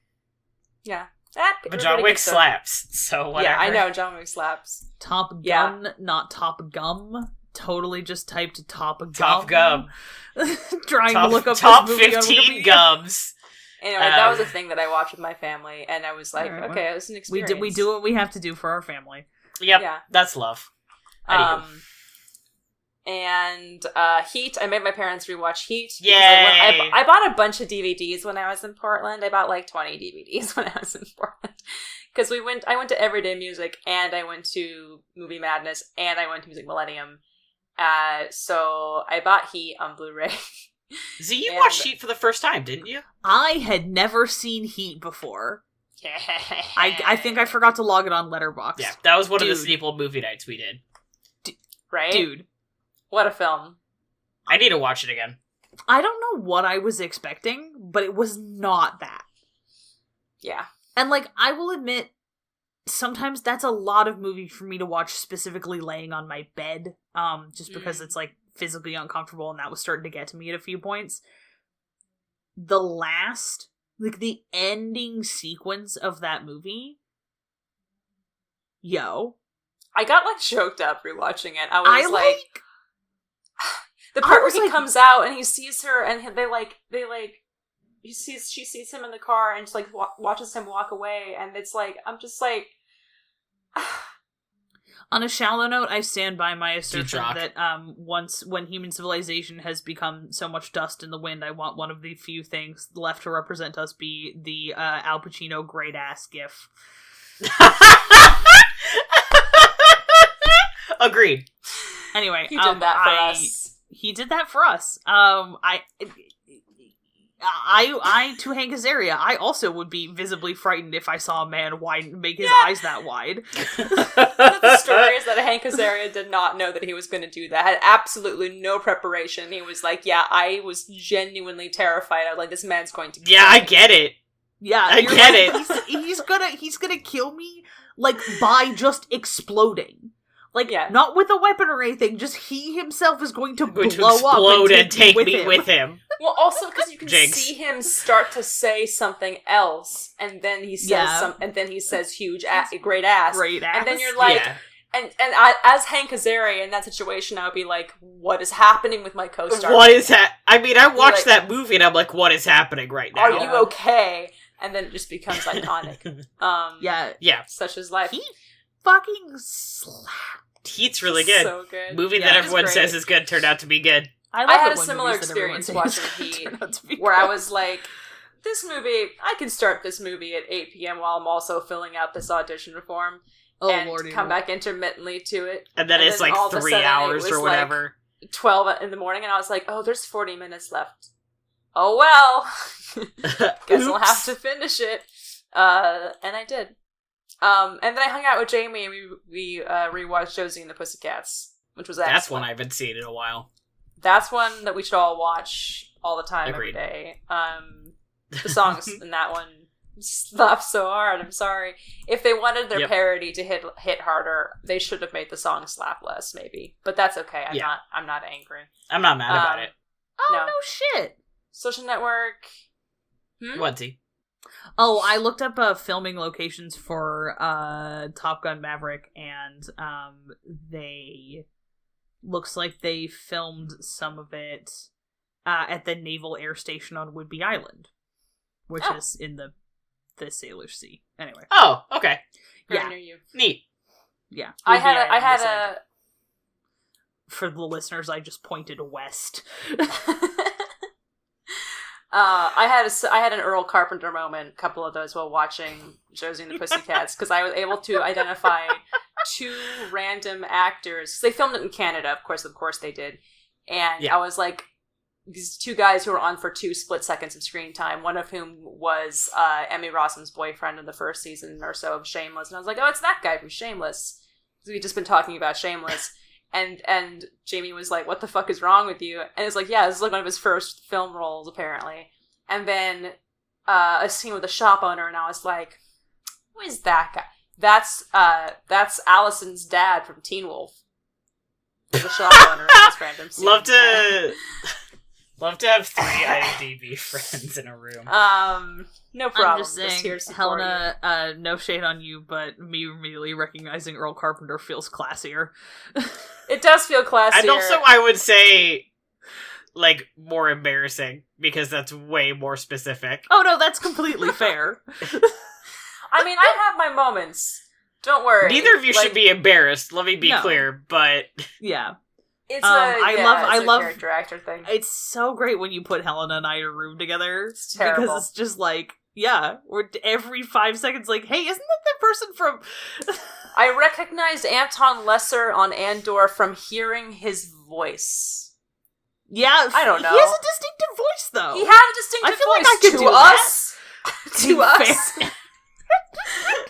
Me cooking, listening to Andor. Oh, that sounds like Anton Lesser.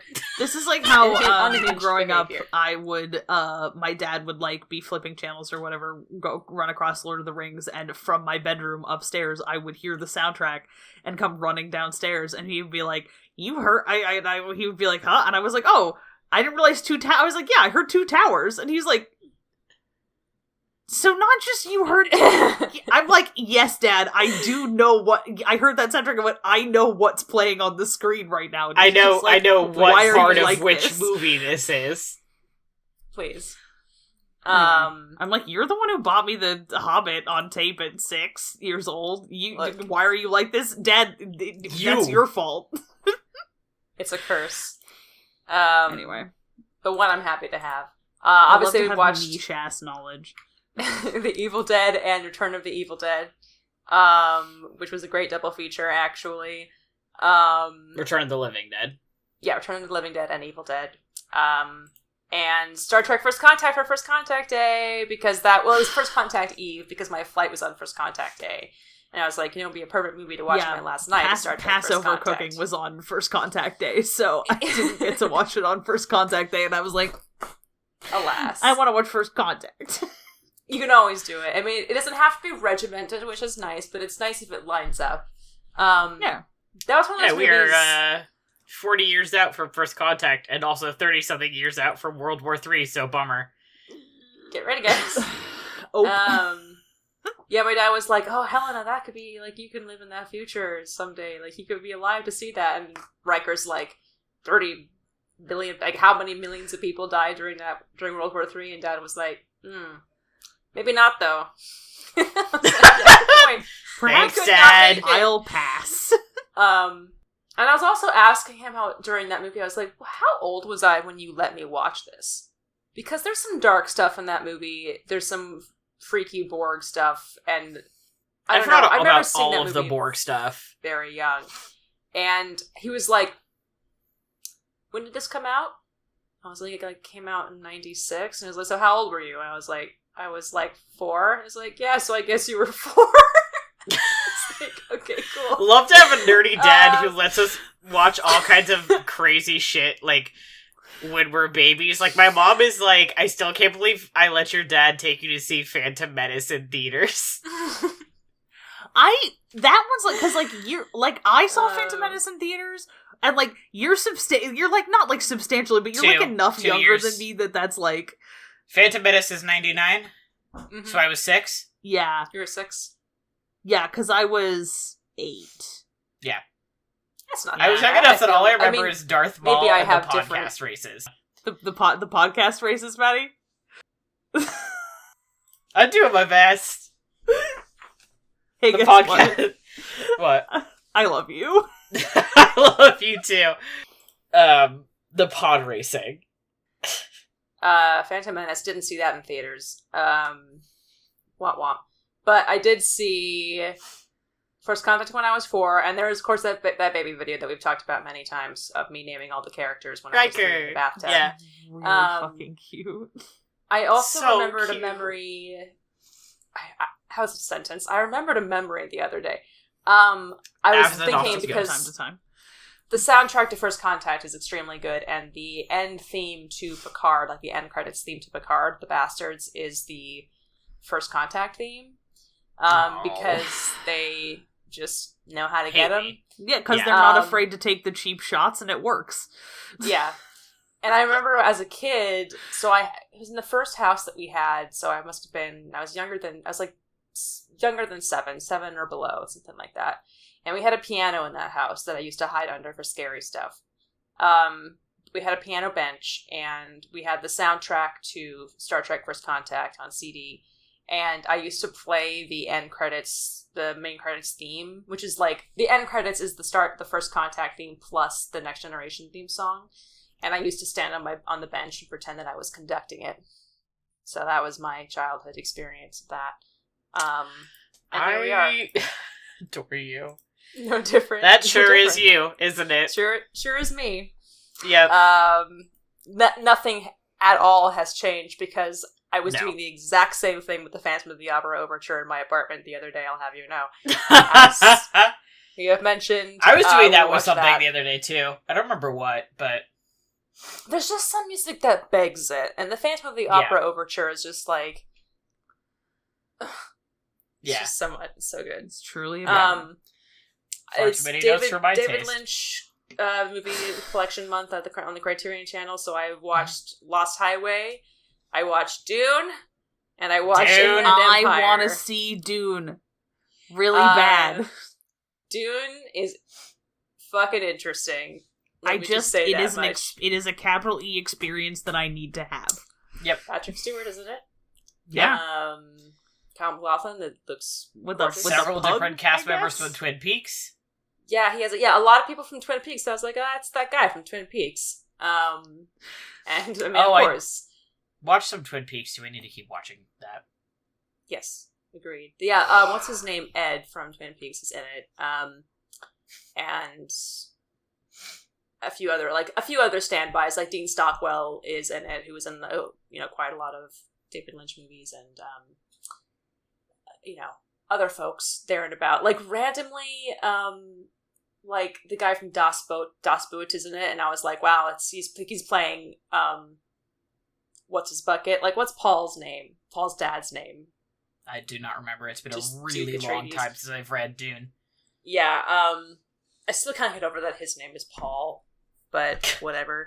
Dune. Yeah, I mean, it was interesting. It's definitely an artifact of its era, and I feel like there was some executive meddling going on for sure, because I was like, I just like don't feel like David Lynch, the director, would have made those choices voluntarily. Probably not, but There's an insane amount of voiceover for one thing. I'm just like, that just doesn't seem like a decision that he would have made. But yeah, it's definitely a movie that exists, and I don't think that it's as bad as people like try to make it out to be. It's definitely less of a movie, like a real movie in some ways than the new Dune is, but also in some ways it's more of a movie than the new Dune is, if you know what I mean. Which, if you don't know what I mean, that's totally fine, because that doesn't make any sense. What I haven't seen either of them, so I wouldn't know. I have no context. I did see the new one, and it was fine, but it didn't evoke any kind of strong response in me, like, at all. Yeah. And I think I would prefer the mess in this case. Yeah, I mean, I didn't feel any really strong emotions. Oh, no, not this emotions. One. Not necessarily. Response. I mean, just Strong like, response. I kind of just was like, okay. Like, Yeah. like from a, like, it didn't, what's the word I'm looking for? Like, I didn't feel strongly about it, like, from an aesthetic pleasure sense, or like I thought some parts of it were cool. I thought some of the performances were quite good. I thought the night shooting sucked shit. Awful. And I just kind of was like, okay. Like, it's like, I was like, all right, I saw the Dune movie. Yeah. And, which is like, it's Dune. Of all, it should at least make me go, that was wacko. Yeah, of all the things to be like, okay, whatever about Dune is not something you want to be okay, whatever about. That really says. Because, like, I don't even really like the book that much. Like, it's fun. I don't literally like remember Dune anything very about much. Dune. Like, I'm not enthusiastic about Dune. But I don't know. I think I'm going to have more fun watching the David Lynch one. Definitely. And there will at least be, like, an experience. Yeah. Mm-hmm. And a lot of guys were just like, at least for me, that was the experience. I was like, it's that guy. Like Sting. Besides, I would in literally any circumstance prefer to look at Kyle MacLachlan than Timothy, Bless Chalamet. as fuck. Yeah. That is one thing I was like, this is just better casting. Like, no matter what, and that's sorry, like not even. I is. recognize that Timothy Chalamet is like a very skilled performer, and I just hate his face for no particular reason. No, but it's also like I don't find him personally compelling, but that's not necessarily his fault. I don't think he works as well as in the role as Kyle MacLachlan did in that role. Kyle MacLachlan. That makes sense. Fair. His name. And also he's just this like serving in that film too. So it's like constantly. And in a way, I just really felt like the Villeneuve one just wasn't weird enough. Agree. That was my main takeaway. Was like, okay, should have been weirder. Mm-hmm. Like the Harkonnens should have been grosser. You'll definitely get They're that. Very boring. Yeah. Yeah. You'll definitely get that in the original. On the other hand, the thing that I do have to say about the Villeneuve one is that he also loves brutalist architecture, so we are handshake meme about that. Yes. Damn, that man loves brutalist architecture, and you can tell the camera loves the brutalist art. And like, I walked away out of that movie and I went, God, I love brutalist architecture. Look. I am what I am, okay? It's okay. You have nothing to be forgiven for, and so I won't forgive you because you don't need to be forgiven. I watched Police Story, ACAB, but that movie rules. What? With Jackie Chan. Oh, fuck yeah. Okay. I mean, sometimes, like, ACAB, but you watch something that has cops and you're like, this kind of kicks ass. That's how I feel about Dread. Yeah, really same. good. Hard same. There's a lot of really cool stunts in it, and it's really funny. Like, I forgot that Police Story was, like, a comedy, kind of, but, like, so I was like, oh, this is really funny. This is like a better Law and Order episode than like every single episode of Law and Order, because they also have like the court scenes, which is incredible. No, I really enjoyed it. I saw Showing Up. Finally, I was like waiting for the right day to like go to the movie theater to see it, because that was my number one priority for seeing a movie in theaters. And Showing Up is the new Kelly Reichardt movie with Michelle Williams, and they filmed in Portland. I haven't heard anything about this. Yeah, I mean, it came out kind of like quiet festival release last year, and then it's just kind of got a little, indie movie release right now. So I saw it at BAM. And this is about an artist, a visual artist, who is working her day job and is trying to make art and keeps getting like facing all of these setbacks and struggling with like family shit. And so it's kind of it's a slow start, like kind of quiet movie, but I really loved Kelly Reichardt's last film, First Cow, as we all know, and it's on my wall. I really want to see. Me too. First Cow. So like I was like, anything at that point that she makes, I'm down for. And it has that same kind of like slowly getting under your skin feeling that First Cow had for me. And it was just lovely to like watch a movie that was filmed in Portland that like it wasn't like calling attention to itself, but it still felt like very homey watching it. I was like, oh yeah, this is home. That's Portland. And like people were coming out afterwards being like, God, I wonder where she filmed that. And I was like, it was Portland. She filmed it in Portland. Like I was like the representative, the location scout for this movie. Hi. To see it. I mean, like, she filmed it in Portland actually. Yeah. Because like it just looked so lovely, and the light that she captured in it looked so special and amazing. So yeah, I recommend seeing it. Nice.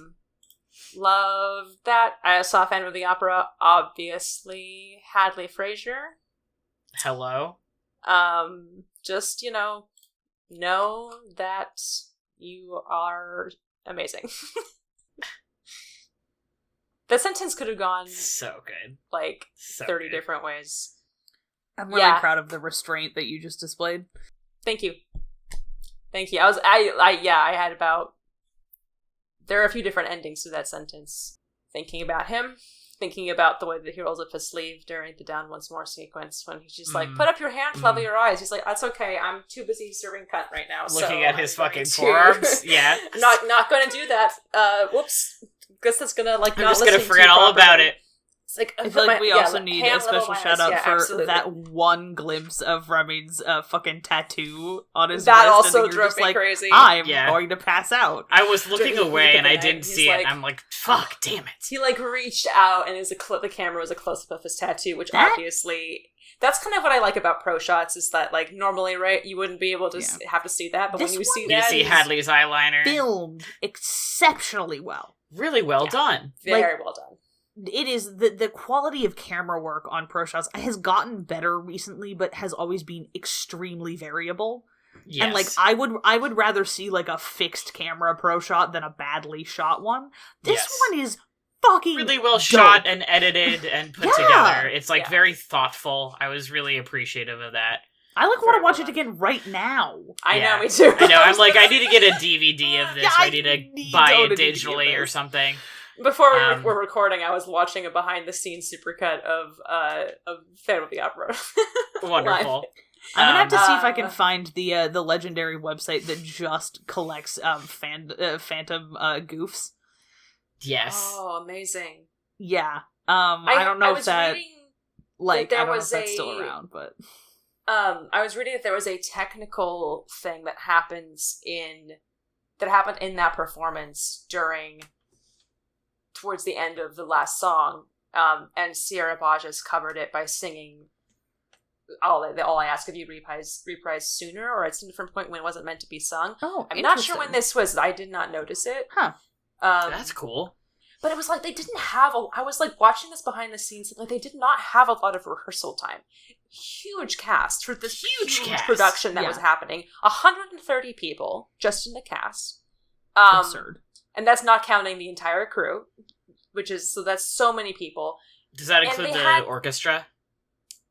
That does not include the orchestra. 130 people just in the cast. The cast. Fuck me, like God.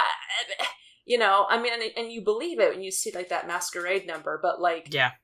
Or even the beginning had, with like, the dancers. Like, yeah. Sierra was like, Yeah. we're Huge just, dance like, cast. we're just starting, we have, like, 2 weeks of rehearsal, and then we open. I was like, I'm sorry, what? you have 2 weeks?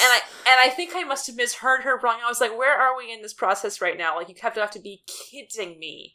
But I wouldn't be surprised. Because it was a one-off thing, I'm pretty sure, ish. This one performance that they did, right? The Royal Albert Hall performance.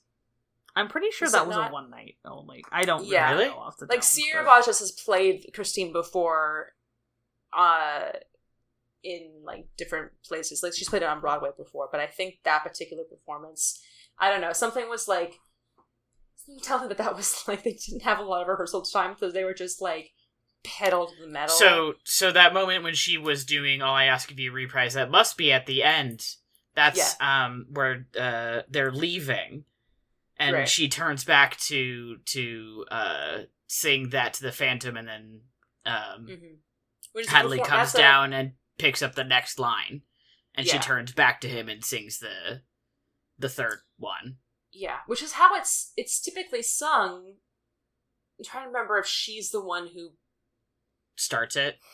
I think Raoul is the one who starts the reprise in the original recording, and it's not always sung like she's singing it to the Phantom. That's something that is unique to that particular performance, and like a Which select is, number like, of performances. gut-wrenching. Oh, like the giving back the wedding ring and, like, being there while he says "I love you" is insane and kills me dead. And singing that to her, because, like, yeah, typically she, like, goes off with Raoul and they're singing the reprise in the distance as they're going away, Together. and the Phantom is Yeah. just like, so. Yeah. Anyway, So, Phantom. so hard not to just start singing, but I'm not going to. do you guys Yeah. know about this little show called Phantom of the Opera? Phantom of the Opera? This little indie We were show, talking- maybe you've never heard of it. About how Hadley sells Raoul, and there's so many productions that don't necessarily sell Raoul quite as, like, charming or lovely, and he just is so, like, you So good. buy so deeply that he loves her, and is, like, he's just trying his fucking best, Yeah. and, like, screaming, So- dying. Screaming, dying, throwing up. He's so charming and so posh at the same time. Yeah. Like, I crack up every single time at his, like, first spoken line to her. He's like, "Christine Dyer, where is your red scarf?" Like, the way that he I know, you're says like, it is just, like, so ugh. posh. And I'm just like, so he doesn't You fancy try bitch. and play him as something that's, like, not,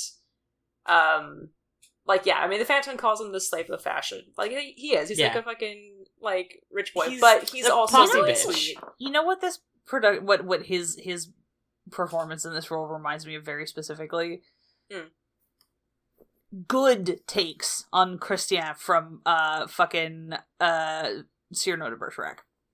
Oh, yes, absolutely. Like the right way to play that role, where it's Yeah. like, yes, I am exactly, that, yes, I am like that, and I deserve to be, if somebody is gonna love me, they should love me for being like that. Mhm. Yeah, and also he's just absolutely unbelievably attractive. It's like, It's- I'm like, it's painful. I don't know what to do with myself. God. It's really painful. He's and so I'm not beautiful, really, and his voice is so beautiful. I mean, his that's voice is obviously like a beautiful, huge he's chunk of it. beautiful. He's got the stupid little vest on the whole time. I'm not used to being He's got attracted that to Raoul, great long which coat. is like got the great coat. Like, I love Patrick Wilson very deeply. He's a very beautiful man, but, like, his haircut in Phantom of the Opera movie does not work for me, and I just can't do it. Sorry, King. No. So I'm That not movie used to being is not good. not a good film. It's not a good I want to film. watch it again, but, like, just It's not for a good shits film, and gigs. but it did cast Simon Cowell and Kieran Hines as Entree and Furman, so it Which- does This is true. have points in its favor that Yes. But- Okay, the sword fight, though. way. Yeah, I I mean, hadn't the seen bad that stuff movie is really in bad. like That- almost 20 years, and then I watched just the sword fight, but all of there's no sound. I it's just shared that. Minecraft- yeah, It's the thing that Maddie Minecraft posted where noises. it's just Minecraft noises, and I was just like, Hell no, I I'll forgot share all it about again. this. When I did shared the it sword again. fight This happen? from The sword in fight the happens in the graveyard. graveyard. But, like, where- when is that in the show? Instead of the fire, I think they get into a sword fight. So when she goes to the graveyard and to like and the Phantom is there. Is that after? That's wishing you were some. Wishing you. Yes, and then it's after. What is the song that's after that? Why am I blanking? Isn't that the Angel? Isn't that a reprise of Angel Music? Yeah, and Raoul says that man is not your father, Christine, and she comes back to it, and normally and Phantom is like scares them off. He does like a fire thing or whatever, and instead they have a sword fight about it. Which I don't hate, right? That's an interesting concept. Not the worst thing that's ever happened. But it's so dumb. It just kind of ruins... Yes, it ruins the moment, I think. I don't think it I understand why they wanted to give it a go. I think for a movie, having something close contact, that kind of makes sense. I still don't think it works very well. I think the best thing about it is that video where they replaced all the sounds with Minecraft sounds. There's something about all three of them only being in a room together, really, until the very end. At the end. That I think loses its potency if you're trying to be like, they have a sword fight. I mean, he's like there, right? But it's not like, But he's not close to them. Very particular dramaturgical feelings about this, apparently, that I did not know I had, but that's... Yeah, and I think I like the movie, and I don't know if they do this, and we have to wrap up, we've been recording for 2 hours. But I just have to say one more thing. I don't know if they do this in other productions, but in the movie they have this point where Raoul was like begging to see her, and he's behind a grate, and I feel like maybe you guys were talking about this. He's behind a gate. Super grate, kind of. Yeah, and then the Phantom lifts it up so he can go to Christine, and that's something that they don't have in this production, and I was kind of missing that. I don't know if they have that. It's like a moat grate. It's this big, huge thing. Portcullis kind of a thing. Portcullis, that's in this production, there's nothing technically keeping Raoul from just going to her. Like, Phantom is standing between them, but like... He's got the noose on. But this is a different... This is before. This is when he first comes down. No, you're right. There's not anything visibly let me see her. And Phantom's standing between them, but like... He has Christine in a chokehold-ish. So Raoul, quote-unquote, thinks he's going to hurt her. He's not going to hurt her. Yeah. I buy it. Like, it doesn't... I'm not taken out of the moment, right? But there's something about something physically holding him back, and he's holding onto the grate, like, screaming, like, please just let me see her. Yeah. That has a slightly different impact. But, like... he does. I mean, he's really good. There's a couple of technical things here and there where I'm like... I don't know. But, I still think it's a great production. It's a great production, but, Leia and I were saying this, too, during the show, because we're fucking freaks. But, the part where... The screens. When they're all... Not the screens, but the part and in Down Once More, that whole sequence when all three of them are singing at once, and Raoul has the noose around his neck, so it's very difficult for actors playing Raoul sometimes to, walk that figure out how am I going to sing this music clearly, and also pretend like I'm choking. Choking. Yeah. But there's a line where the Phantom and Raoul come together on either way you choose, you cannot win. That whole thing, and it's just the musically when they do that, it's fucking incredible. And in the original Broadway cast, if you listen to that, it's just it kills me. And it's not quite. If I have to critique his performance just a tiny bit, Hadley doesn't quite hit it, and so you kind of miss it a tiny bit.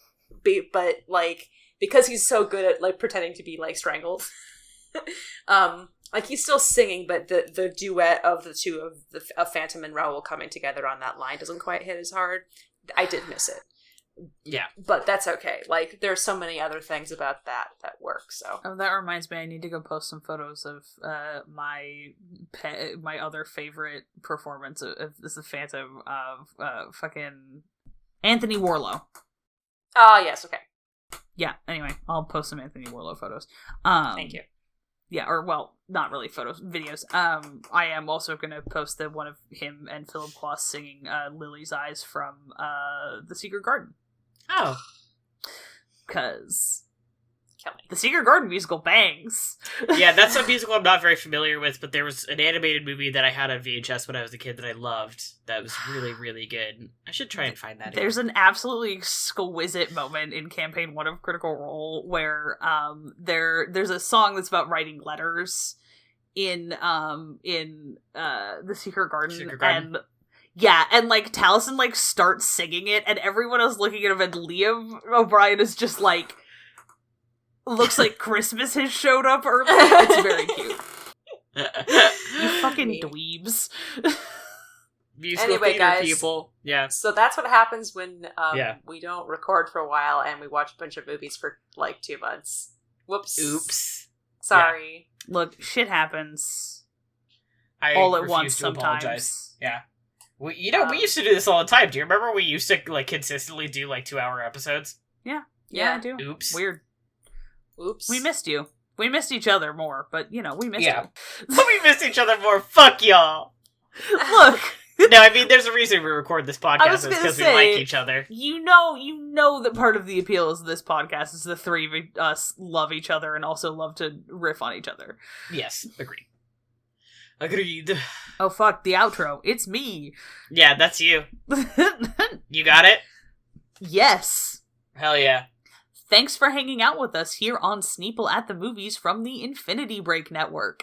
Check out infinitybreak.net for more awesome content, and come hit us up on Twitter at people_snake, or shoot us an email at sneopleatthemovies@gmail.com.